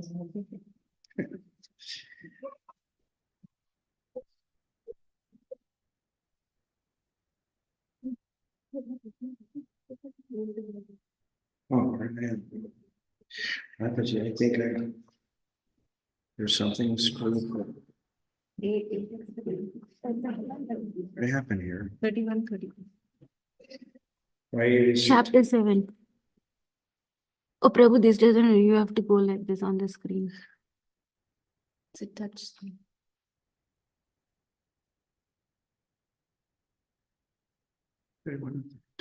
Yeah. Is it okay? You want it on your lap? Here's an important point. Lord Chaitanya Mahaprabhu wanted to invent a way to capture the Mayavadis and Lords who did not take interest in Krishna consciousness movement. This is the symptom of an acharya. An acharya who comes for the service of the Lord cannot be expected to conform to stereotype, for he must find the ways and means by which Krishna consciousness may be spread. Sometimes jealous persons criticize the Krishna consciousness movement because it engages equally both boys and girls in distributing love of God. Not knowing that the boys and girls in countries like Europe and America mix very freely, those fools and rascals criticize the boys and girls in Krishna consciousness for intermingling. But these rascals should consider that one cannot suddenly change their community's social customs. However, since both the boys and the girls are being trained to become preachers, those girls are not ordinary girls, but are as good as their brothers who are preaching Krishna consciousness. Therefore, to engage both boys and girls in fully transcendental activities is a policy intended to spread the Krishna consciousness movement. These jealous fools who criticize the intermingling of boys and girls will simply have to be satisfied with their own foolishness because they cannot think of how to spread Krishna consciousness by adopting ways and means that are favorable for the purpose. Their stereotypes methods will never help to spread Krishna consciousness. Therefore, we are doing what we're doing is perfect at the grace of Lord Chaitanya, for it is who proposed to invent a way to capture those who strayed from Krishna consciousness. Text 33, translation. Thus, the Lord accepted the sannyas order of life after full consideration. Purport. There was no need for Lord Chaitanya Mahaprabhu to accept sannyas, for he is God himself, therefore has nothing to do with this material bodily concept of life. Sri Chaitanya Mahaprabhu did not identify himself with any of the 8 varnas and ashrams, names Brahmana, Kshatriya, Vaishya, Shudra, or Brahmachari, or Grihastra, Paniprastha, and Sannyas. He identified himself as the Supreme Spirit. Sri Chaitanya Mahaprabhu, or for that matter, any pure devotee, never identifies with these social and spiritual divisions of life, for a devotee is always transcendental to these different gradations of society. Nevertheless, Lord Chaitanya decided to accept sannyas on the grounds that when he became a sannyasi, everyone would show him respect and in that way be favored. Although there was actually no need for him to accept sannyas, he did so for the benefit of those who might think him an ordinary human being. The main purpose of his accepting sannyas was to deliver the Mayavadi sannyas. This will be evident later in this chapter. Srila Bhaktisiddhanta Saraswati Thakur was explaining the terms Mayavadi as follows. Quote, the Supreme Personality of God is transcendental to the material conception of life. A Mayavadi is one who considers the body of the Supreme Personality of God, Krishna, to be made of Maya, and who also considers the abode of the Lord and the process of approaching him, devotional service, to be Maya. The Mayavadis consider all paraphernalia of devotional service to be Maya. End quote. Maya refers to material existence, which is characterized by the reactions of fruitive activities. Mayavadis consider devotional service to be among such fruitive activities. According to them, when Bhagavata's devotees are purified by philosophical speculation, they will come to the real point of liberation. Those who speculate in this way regarding devotional service are called Uttarakas, past logicians, and those who consider devotional service to be fruitive activities are called Karmanishtas. Those who criticize devotional service are called Nindakas, blasphemers. Similarly, non-devotees who consider devotional activities to be material are called Pashandis, and scholars with a similar point of view are called Atmanas.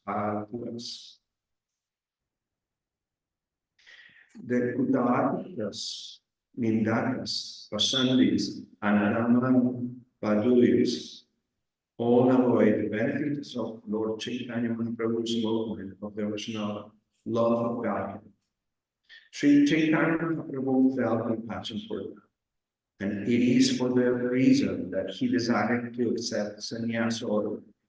For by seeing him as a sannyasi, they would offer him respects.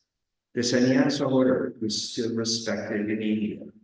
Indeed, the very dress of a sannyas still commands respect from an Indian public. Therefore, Sri Chaitanya Mahaprabhu accepted sannyas to facilitate preaching his devotional call, although otherwise he had no need to accept the fourth order of spiritual life. Text 34, translation.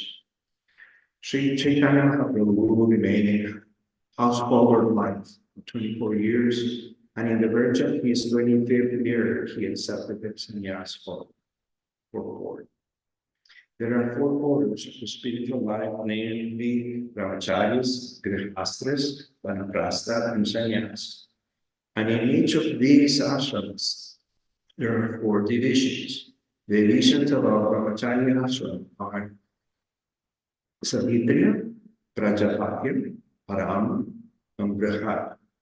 And these divisions of the Grihastha ashram are Bharata, professions, Sanataya, accumulators, shall meaner those who do not ask anything from anyone, and solini chan, those who collect grains from the paddy fields. Similarly, the divisions of the Vanaprastha ashram are Vaikhanasa, Balakhiya, Audubara, and Hera. And the divisions of sannyas are Kuti Chapter, Bahudata, Hamsa, and Niskriya. There are two kinds of sannyas who are called Hedas and Nalottamas, as stated in Srimad Bhagavatam 113, 26, and 27. At the end of the month of January in the year 1432, Shaka AD 1510, Sri Caitanya Mahaprabhu accepted the sannyas order from Keshava and Bharati, who belonged to the Shankara Sampradaya. Text 35, translation. After accepting the sannyas order, Sri Caitanya Mahaprabhu attracted the attention of those who had evaded him, beginning with the logicians. Text 36, translation. That the students, infidels, fruitive workers, and critics all came to surrender unto the lotus feet of the Lord. Text 37, translation. Lord Chaitanya excused them all, and they emerged into the ocean of devotional service, for no one can escape the unique love network of Lord Chaitanya Mahaprabhu. Purport. Sri Chaitanya Mahaprabhu was an ideal acharya. An acharya is an ideal teacher who knows the purport of the real scriptures, behaves exactly according to their injunctions, and teaches his students to adopt these principles also. As an ideal acharya, Sri Chaitanya Mahaprabhu devised ways to capture all kinds of atheists and materialists. Every acharya has a specific means of propagating his spiritual movement with the aim of bringing them to Krishna consciousness. Therefore, the method of one acharya may be different from that of another, but the ultimate goal is never neglected.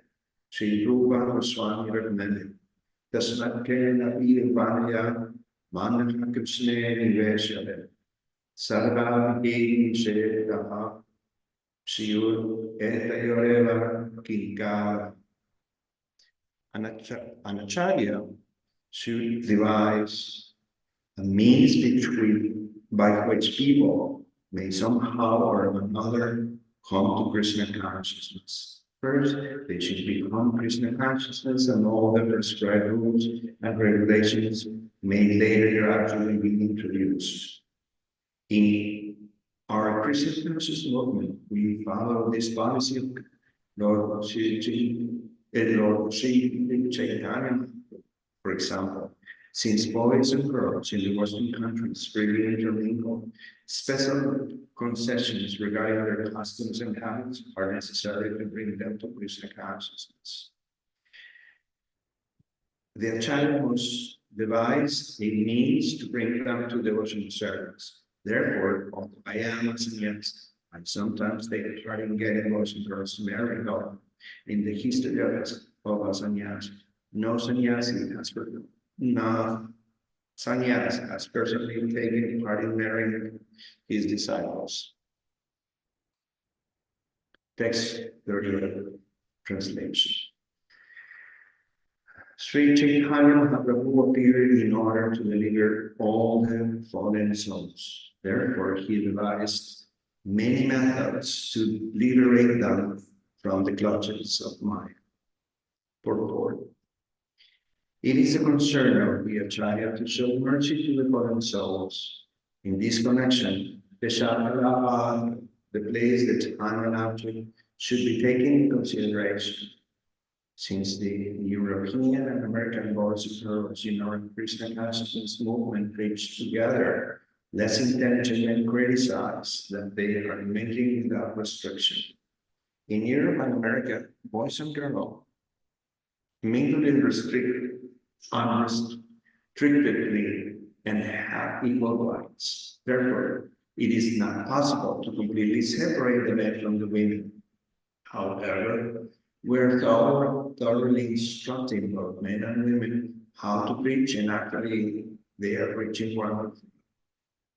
Of course, we are strictly prohibited illicit sex. Boys and girls who are not married are not allowed to stay together or live together, and there are separate arrangements for boys and girls in every town.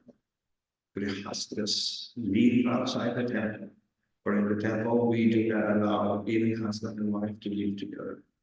The results of these are wonderful. Both men and women are preaching the gospel of Lord Chaitanya Mahaprabhu and Lord Krishna, which redoubles strength. In this verse, the word Sabha Nistari Chaturi indicate that Sri Chaitanya Mahaprabhu wanted to deliver one and all. Therefore, it is principle that a preacher must strictly follow the rules and regulations laid down in the Shastras, yet at the same time devise a means by which the preaching work to proclaim the fallen may go in with full force. Text 39, translation. All were converted into devotees of Lord Chaitanya, even the malechas and yamas. Only the personalist followers of Caitanya related. Purport. In this verse, it is clearly indicated that although Lord Chaitanya Mahaprabhu converted Muslims and other malechas into devotees, the personalist followers of Sankaracharya could not be converted. After accepting the renounced order of life, Chaitanya Mahaprabhu converted many karmanishtas who were addicted to fruitive activities. Many great logicians like Sarvabhauma Bhattaracharya, Lindakas blasphemers like Prakashananda Saraswati, Pashandis, Bhatnadevaris like Jagai and Adama Pugyas, degraded students like Mukunda and his friends. All of them gradually became devotees of the Lord. Even the Muslims, both the worst offenders, the impersonalists, were extremely difficult to convert, for the very thankfully escapes the devices of Lord Chaitanya Mahaprabhu.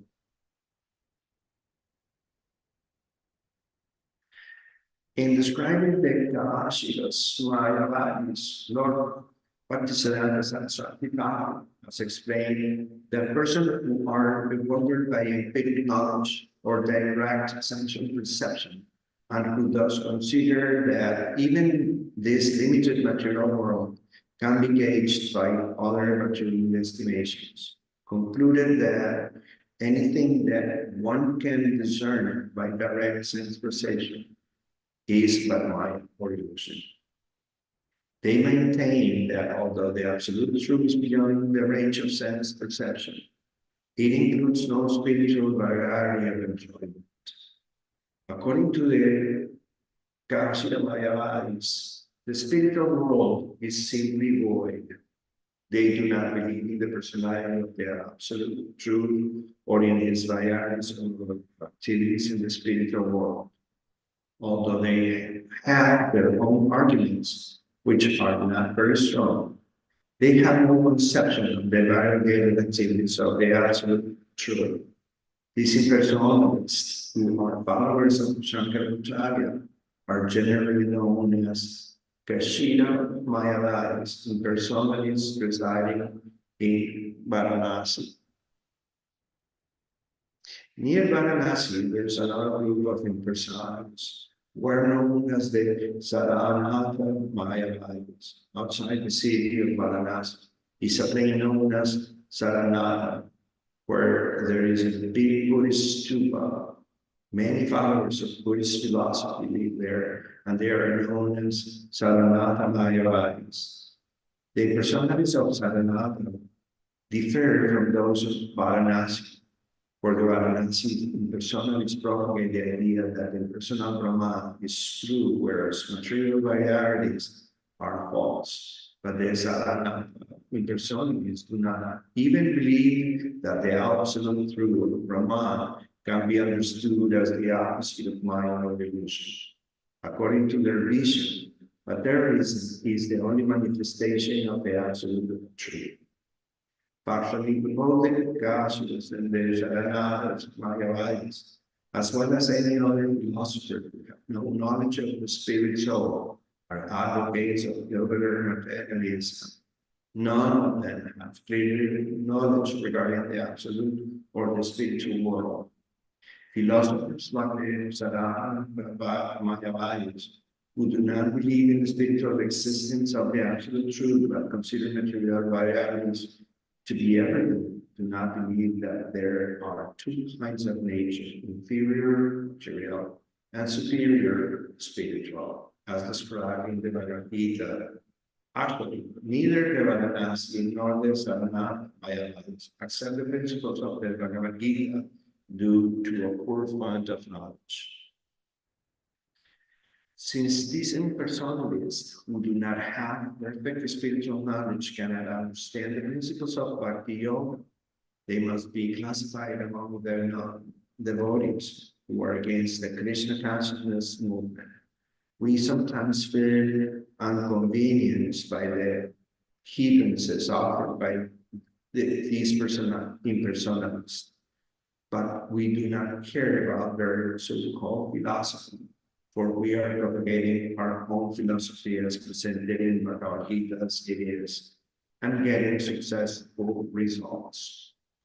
Theorizing as if devotional service were subject to speculation, both kinds of Mayavadis and personalists conclude that the subject matter of Bhakti Yoga is a creation of Maya, and that Krishna devotional service and the devotees are also Maya.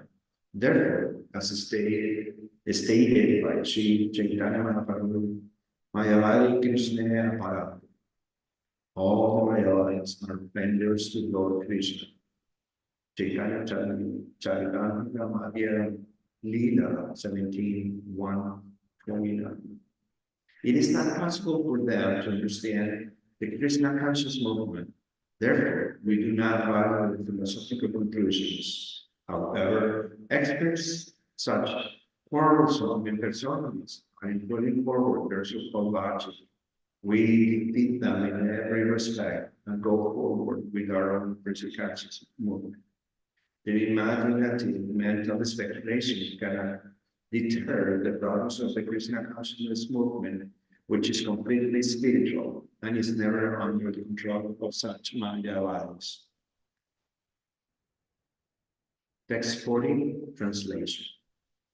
When Lord Chaitanya Mahaprabhu was passing through Varanasi on its way to Vrindavan, the Mayavadi sannyasi philosophers blasphemed against him in many ways. Purport.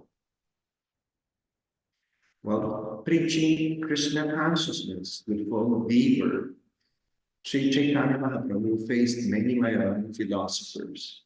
Similarly, we're also facing opposing astronomers, youngsters, impersonalists, scientists, philosophers, and other mental speculators.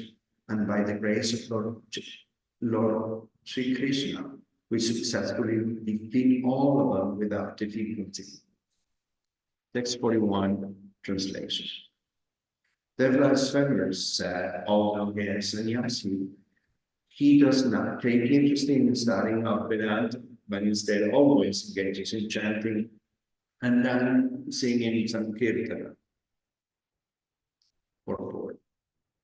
Fortunately or unfortunately, we also meet such Mayavadis who criticize our methods of chanting and accuse us of not being interested in the study. They do not know that we have translated volumes and volumes of books into English, and that the students in our campus regularly study them in the morning, afternoon, and evening. We're writing and printing books, and our students study them and distribute them all over the world. No Mayavadi school can present as many books as we have, Nevertheless, they accuse us of not being fond of study. Such accusations are completely false. But although we study, we do not study the nonsense of the Mayavas. Mayavas and Yanis neither chant or dance. Their main objection is that this method of chanting and dancing is called Tauriyatrika, which indicates that sannyasi should completely avoid such activities and engage his time in the study of Vedanta. Actually, such men do not understand what it means by Vedanta.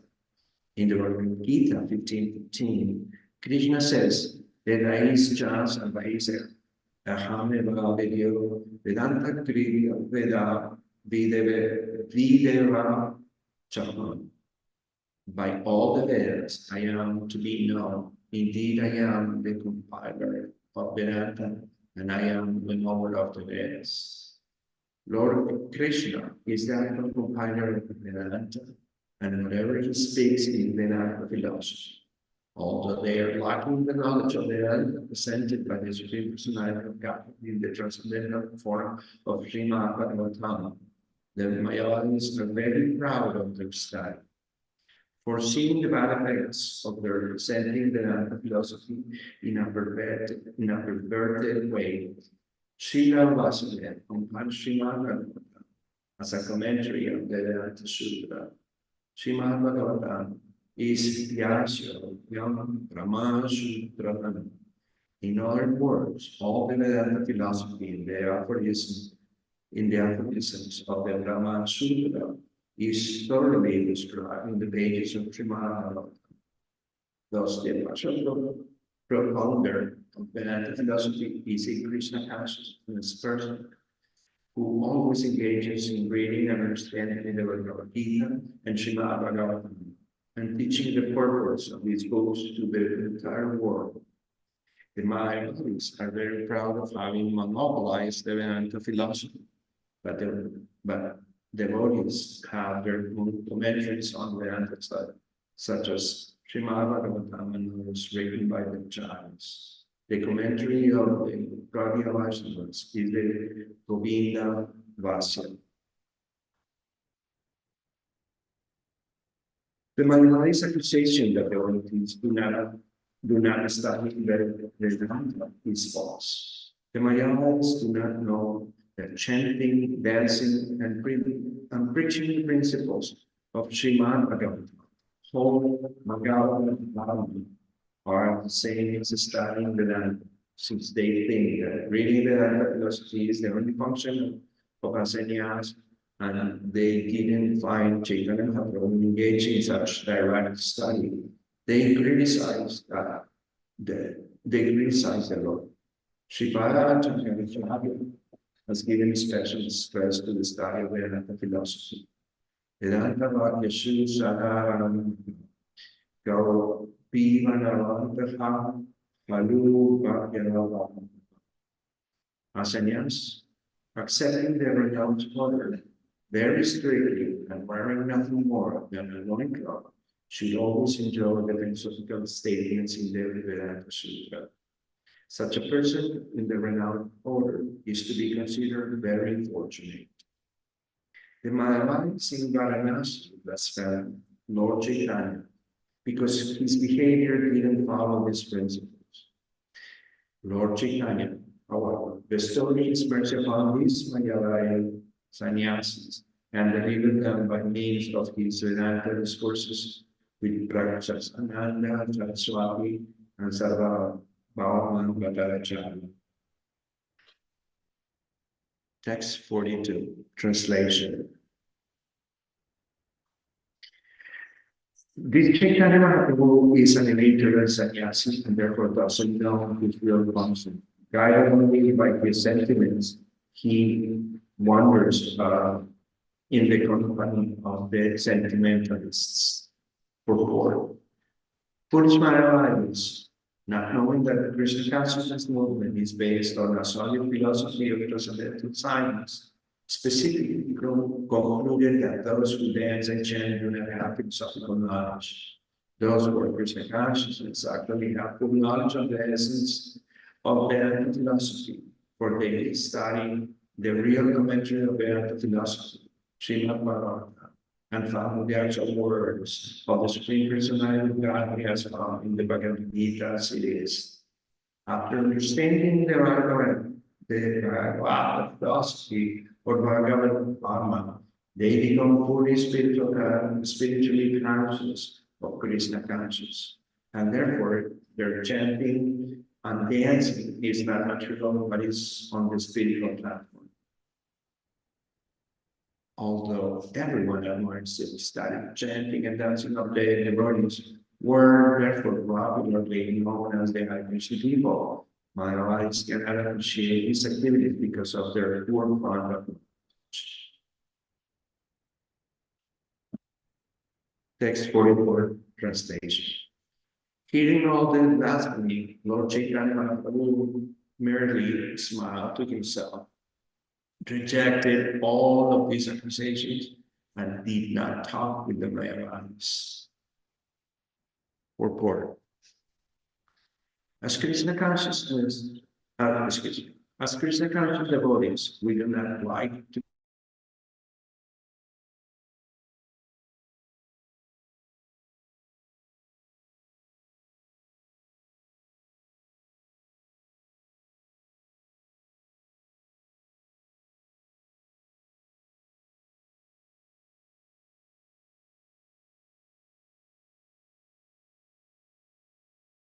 Mathura, and after visiting Mathura, he returned to meet the situation.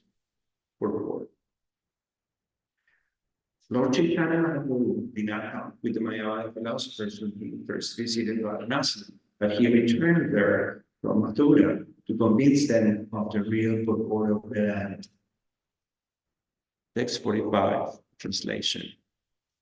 This time, Lord Chaitanya stayed at the house of Chandrasekhar, although he was regarded as a Shudra or Kaya for the Lord, as the Supreme Personality of God is completely independent. Purport.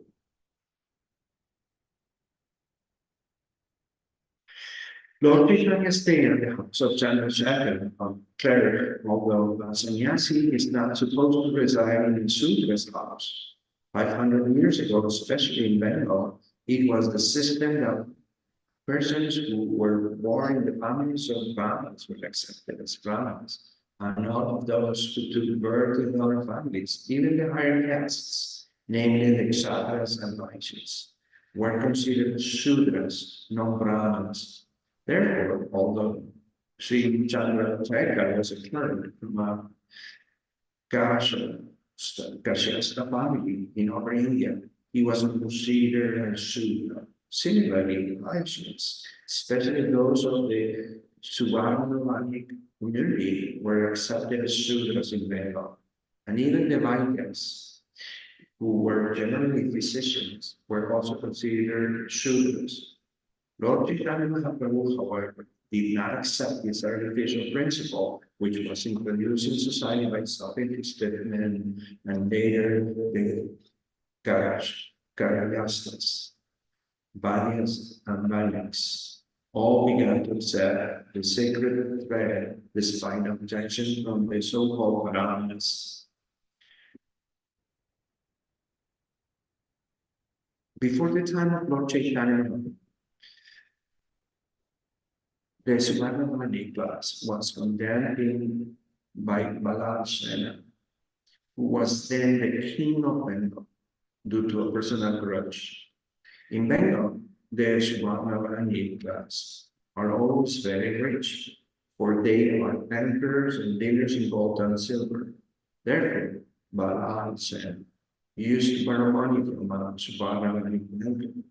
Alonso's bankruptcy later obliged the Suvarnavani banker to stop advancing money to him, and the Alonso became angry and condemned the entire Suvarnavani society as belonging to the Shudra community.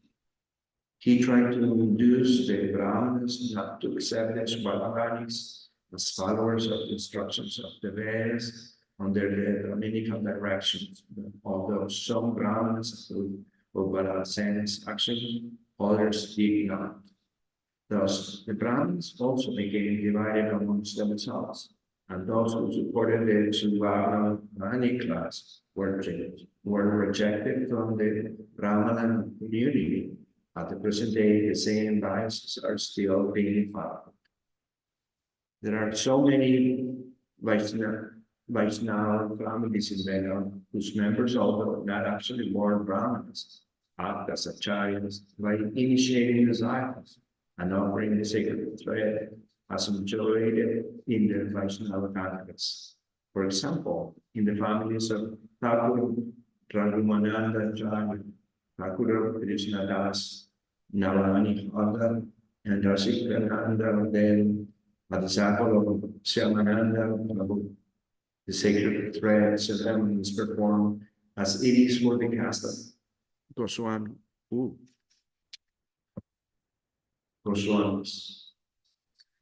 And this system has continued for the past 300 or 400 years, except in the Zappa-born Brahmin families. They are qualified as spiritual masters who have the facility to worship the Shalagram Shila, which is worshipped by the deity. As of this writing, Shalagram Shila worship has not yet been introduced in our Krishna consciousness movement, but soon it will be introduced in all of our temples as an essential form of simple Archanamari deity worship. Text 46 translation.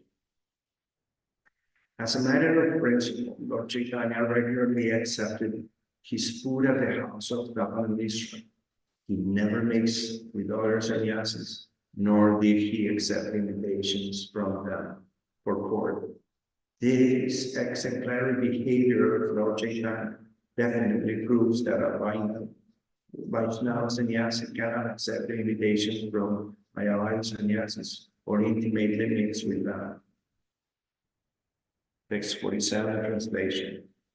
When Sanatana Goswami came from Bengal, he met Lord Caitanya at the house of Tapanamishra, where Lord Caitanya remained continuously for 2 months to teaching devotional service.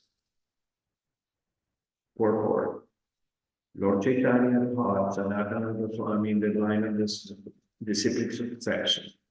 Sanatana Goswami was a very learned scholar in Sanskrit and other languages, but until instructed by Lord Caitanya Prabhu, he did not write anything about Vaishnava behavior.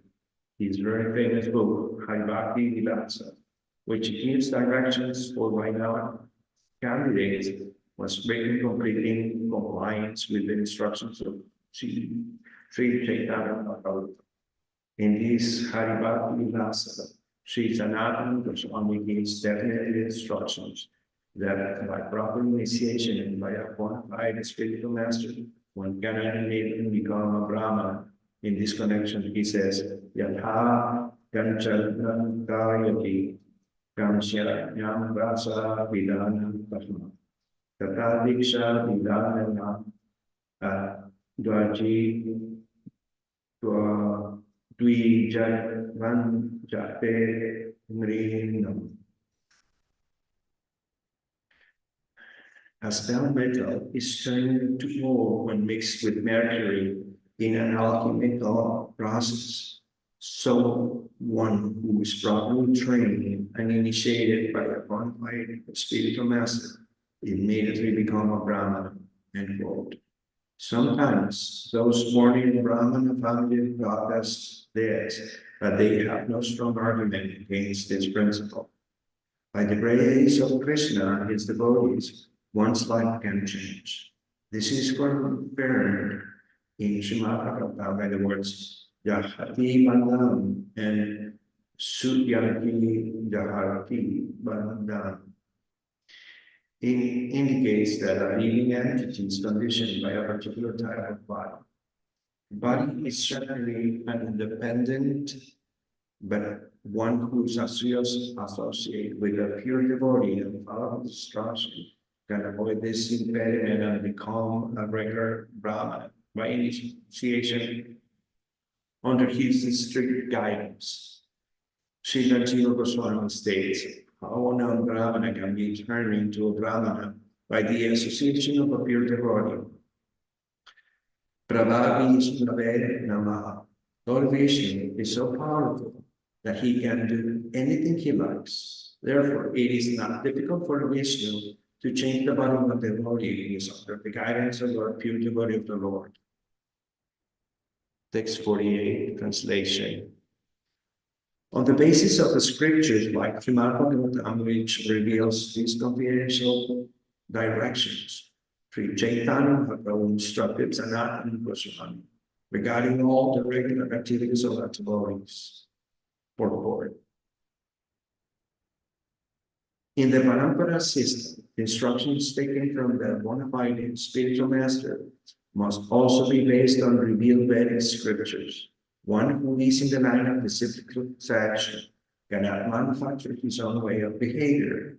There are many so-called followers of the Vaishnava cult in the line of Chaitanya Mahaprabhu who do not scrupulously follow the conclusion of the Shastras, and therefore they are considered to be apasama sampradaya, which means outside of the sampradaya. Some of these groups are known as Aula, Baula, Kartamajara, Neta, Naravadesha, Sani, Sahajiya, Sati, Beki. Chaitanya Mahaprabhu should not associate with these Apasampradaya communities.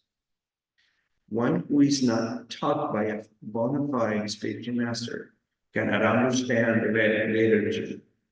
To emphasize this point, Lord Krishna, while instructing Arjuna, clearly said that it was because Arjuna was his devotee and confidential friend that he could understand the mystery of the Bhagavad Gita. It is to be concluded, therefore, that one who wants to understand the mystery of revealed scripture must approach a bona fide spiritual master, hear from him very submissively, and render service for him. Then the import of the scriptures will be revealed. It is stated in the Vedas, Shvetashvatara Upanishad 6:23, Yasya deve paramati yata deve tata karam guru tasya te kariya hyata prakashante mahatmana. Well, the real import of the scriptures is revealed to one who has in faith in both the Supreme Personality of Godhead and the spiritual master. End quote. Srila Narottam Das Thakur advises Sadhu Shastra Guru Vaksha Kridaye Kariya Kya. This meaning of this instruction is that one must consider the instructions of the sadhu, the revealed scriptures, and the spiritual master in order to understand the real purpose of spiritual life. Neither the sadhus and the person or the Vaishnava, nor the bona fide spiritual master says anything that is beyond the scope of the sanctions of the revealed scriptures. Thus, the statements of the revealed scriptures correspond to those of the bona fide spiritual master and saintly person. One must therefore act with reference to these three important sources of our understanding. Text 49, translation. While Lord Chaitanya Mahaprabhu was instructing Sanatana Goswami, both Caritamrta and Tapana Mishra became very unhappy. Therefore, they submitted an appeal to the lotus feet of the Lord. Text 50, translation. God, how long can we tolerate the blasphemy by your critics against your conduct? We should give up our lives rather than hear such blasphemy. Purport. One of the most important instructions by Lord Chaitanya Mahaprabhu regarding regular Vaishnava behavior is that a Vaishnava should be tolerant like a tree and submissive like grass. Trinada Visunichana Tarora Iva Krahishna Amani Nama Caitanya Sadhana Rehi. One should chant the holy name of the Lord in a humble state of mind, thinking oneself lower than the stroke of the tree. One should be more tolerant than a tree, devoid of all sense of all prestige and ready to offer all respect to others. In such a state of mind, one can chant the holy name of the Lord constantly. End quote. Nevertheless, the author of these instructions, Lord Chaitanya Mahaprabhu, did not tolerate the misbehavior of Caitanya. When they heard Lord Nityananda Mahaprabhu, he immediately became angry and wanted to kill him. And it was only by the message of Lord Nityananda Mahaprabhu that they were saved. One should be very meek and humble in these personal transactions. And if insulted a Vaishnava should be tolerant and not angry. But if there's a blasphemy against one guru or another Vaishnava, one should be as angry as fire. This was exhibited by Lord Chaitanya.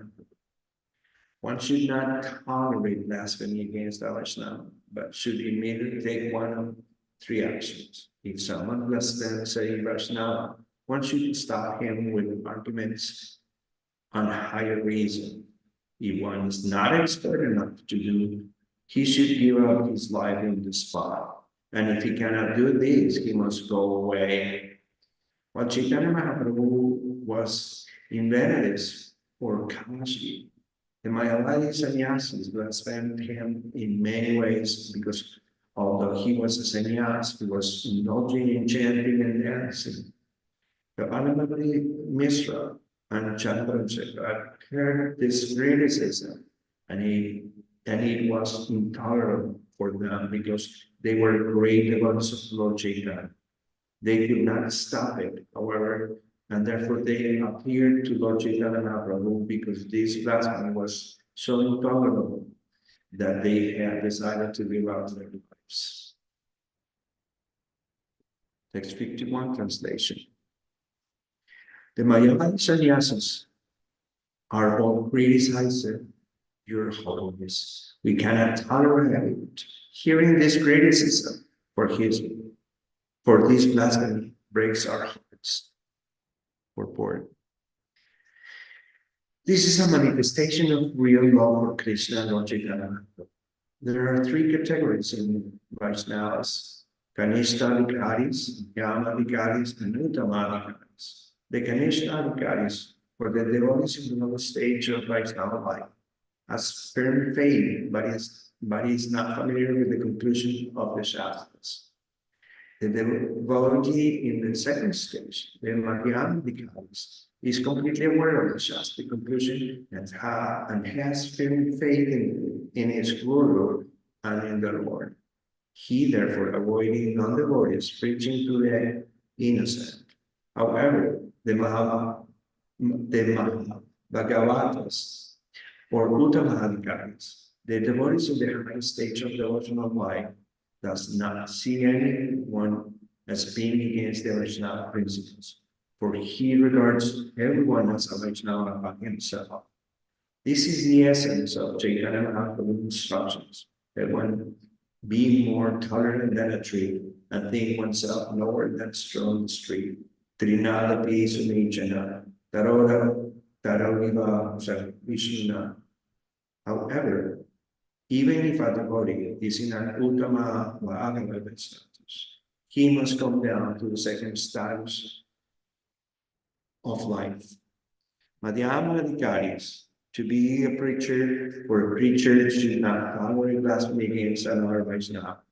Although Kanishta Adhikaris also cannot tolerate such blasphemy, he is not competent to stop it by seeking Shastric evidences. Therefore, Tapana Mishra and Chandrasekhar are understood to be Kanishta Adhikaris because they could not refute the arguments of the sannyasis in Benares.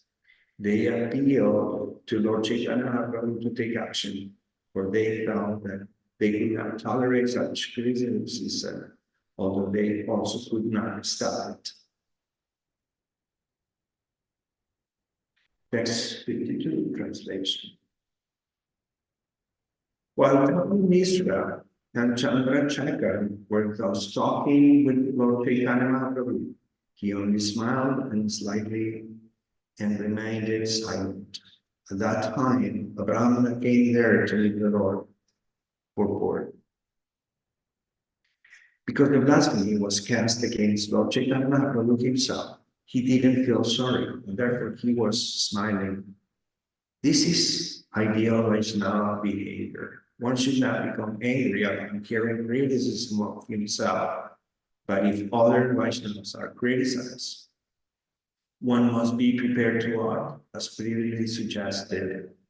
Sri Chaitanya Mahaprabhu was very compassionate for his pure devotees, Tapana Mishra and Chandrachakra. Therefore, by his grace, this Brahmana immediately came to him. By his omnipotency, the Lord created this situation for the happiness of his devotees.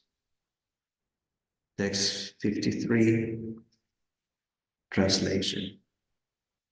The Brahmana immediately fell under the lotus feet of Lord Chaitanya Mahaprabhu and requested him to accept his proposal in a joyful mood.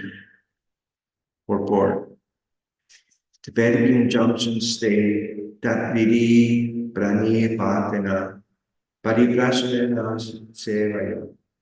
One must approach a superior authority in humbleness. Bhagavad Gita 4:34. One cannot challenge a superior authority, but with great submission, one cannot submit his proposal for acceptance by the spiritual master or spiritual authorities. Sri Chaitanya Mahaprabhu is an ideal teacher by his personal behavior, and so also are all his disciples. Thus, this Brahmana being purified in association with Chaitanya Mahaprabhu followed these principles in submitting his request to the highest authority. He fell down at the lotus feet of Sri Chaitanya Mahaprabhu and then spoke as follows. Text 54, translation. My dear Lord, I have invited all these sannyasis of Benares to me. My desires will be fulfilled if you also accept my invitation. Purport. This Brahmana knew that Lord Chaitanya Mahaprabhu was the only Vaishnava sannyasi in Vedas, and that at that time, and all the others were my allies. It is the duty of a grihastha to sometimes invite sannyasis to take food at his home. This grihastha Brahmana wanted to invite all the sannyasis to his home. But he also knew that it would be very difficult to induce Lord Chaitanya Mahaprabhu to accept such an invitation because the Mayavadi sannyasis will be present. Therefore, he fell down at his feet and fervently appealed to the Lord to be compassionate and grant his request. Thus he humbly submitted his desire. Text 55, translation. My dear Lord, I know that you never mix with other sannyasis, but please be merciful unto me and accept my invitation. Purport. An acharya, or great personality of the Vaishnava school, is very strict in its principles. But although he is as hard as a thunderbolt, sometimes he is as soft as a rose. This actually he is independent. He follows all the rules and regulations strictly, but sometimes he slackens this policy. It was known that Lord Chaitanya never mixed with the Mayavadi sannyasis, yet he considered the request of the Brahmana, as stated in the next verse. Text 56, translation. Lord Chaitanya smiled and accepted the invitation of the Brahmana. He made this gesture to show his mercy to the Mayavadi sannyasis. Purport. Tapana Mishra and Chandrachakra appeared to the lotus feet of the Lord regarding the grief at the criticism of him by the sannyasis in Benares. Chaitanya Mahaprabhu merely smiled, yet he wanted to fulfill the desires of his devotees. And the opportunity came when the Brahmana came to request him to accept his invitation to be present in the midst of the other sannyasis. This coincidence was made possible by the omnipotency of the Lord. Text 57, translation. The Brahmana knew that Lord Chaitanya Mahaprabhu never went to anyone else's house, yet due to inspiration from the Lord, he earnestly requested him to accept this invitation. Text 58, translation. The next day, when Lord Chaitanya Mahaprabhu went to the house of the Brahmana, he saw all the sannyasis of Benares sitting there. As soon as Sri Chaitanya Mahaprabhu saw the sannyasis, he immediately offered obeisances and then he went to wash his feet. After washing his feet, he sat down by the place where he had done so. Purport. By offering his obeisances to the Mayavadin sannyasis, Lord Chaitanya Mahaprabhu very clearly exceeded his humbleness to everyone. Vaishnavas must not be disrespectful to anyone, to say nothing of the sannyasis. Sri Chaitanya Mahaprabhu teaches Amanina Manadina. One should always be respectful to others, but should not demand respect for himself. A sannyasi should always walk barefoot, and therefore when he enters a temple or a society of devotees, he should first wash his feet and then sit down in a proper place. In India, it is still the prevalent custom that one put his shoes in a specified place and then enter the temple barefoot after washing his feet. Sri Chaitanya Mahaprabhu is an ideal acharya, and those who follow in his footsteps should practice the method of devotional life that he preaches us. Text 60, translation. After sitting on the ground, Chaitanya Mahaprabhu exhibited his mystic power by manifesting nine effulgence as brilliant as the illumination of millions of suns. Chaitanya Mahaprabhu was the Supreme Personality of Godhead. Krishna is full of all potencies. Therefore, it is not remarkable for him to manifest the illumination of millions of suns.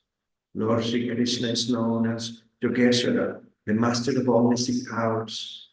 Sri Krishna Chaitanya Mahaprabhu is Lord Krishna himself, therefore he can exceed any mystic power. Text 61, translation.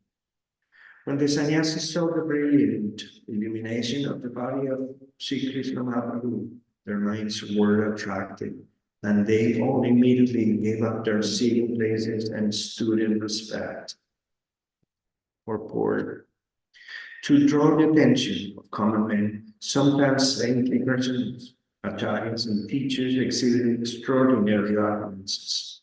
This is necessary to attract the attention of fools, but a saintly person should not misuse such powers for personal sense gratifications like false saints who declare themselves to be God.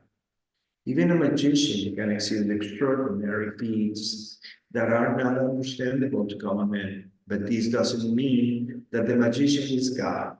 It is a most simple activity to attract attention by exhibiting mystic powers, and then to utilize this opportunity to declare oneself to be God. A real saintly person never declares himself to be God, but always places himself in the position of a servant of God. For a servant of God, there is no need to exhibit mystic powers, and he doesn't like to do so. But on behalf of the Supreme Personality of God, a humble servant of God performs his activities in such a wonderful way that no common man can dare try to like him. Yet a saintly person never takes credit for such actions, because he knows very well that when wonderful things are done on his behalf by the grace of the Supreme Lord, all credit goes to the Master and not to the servant. Text 62, translation.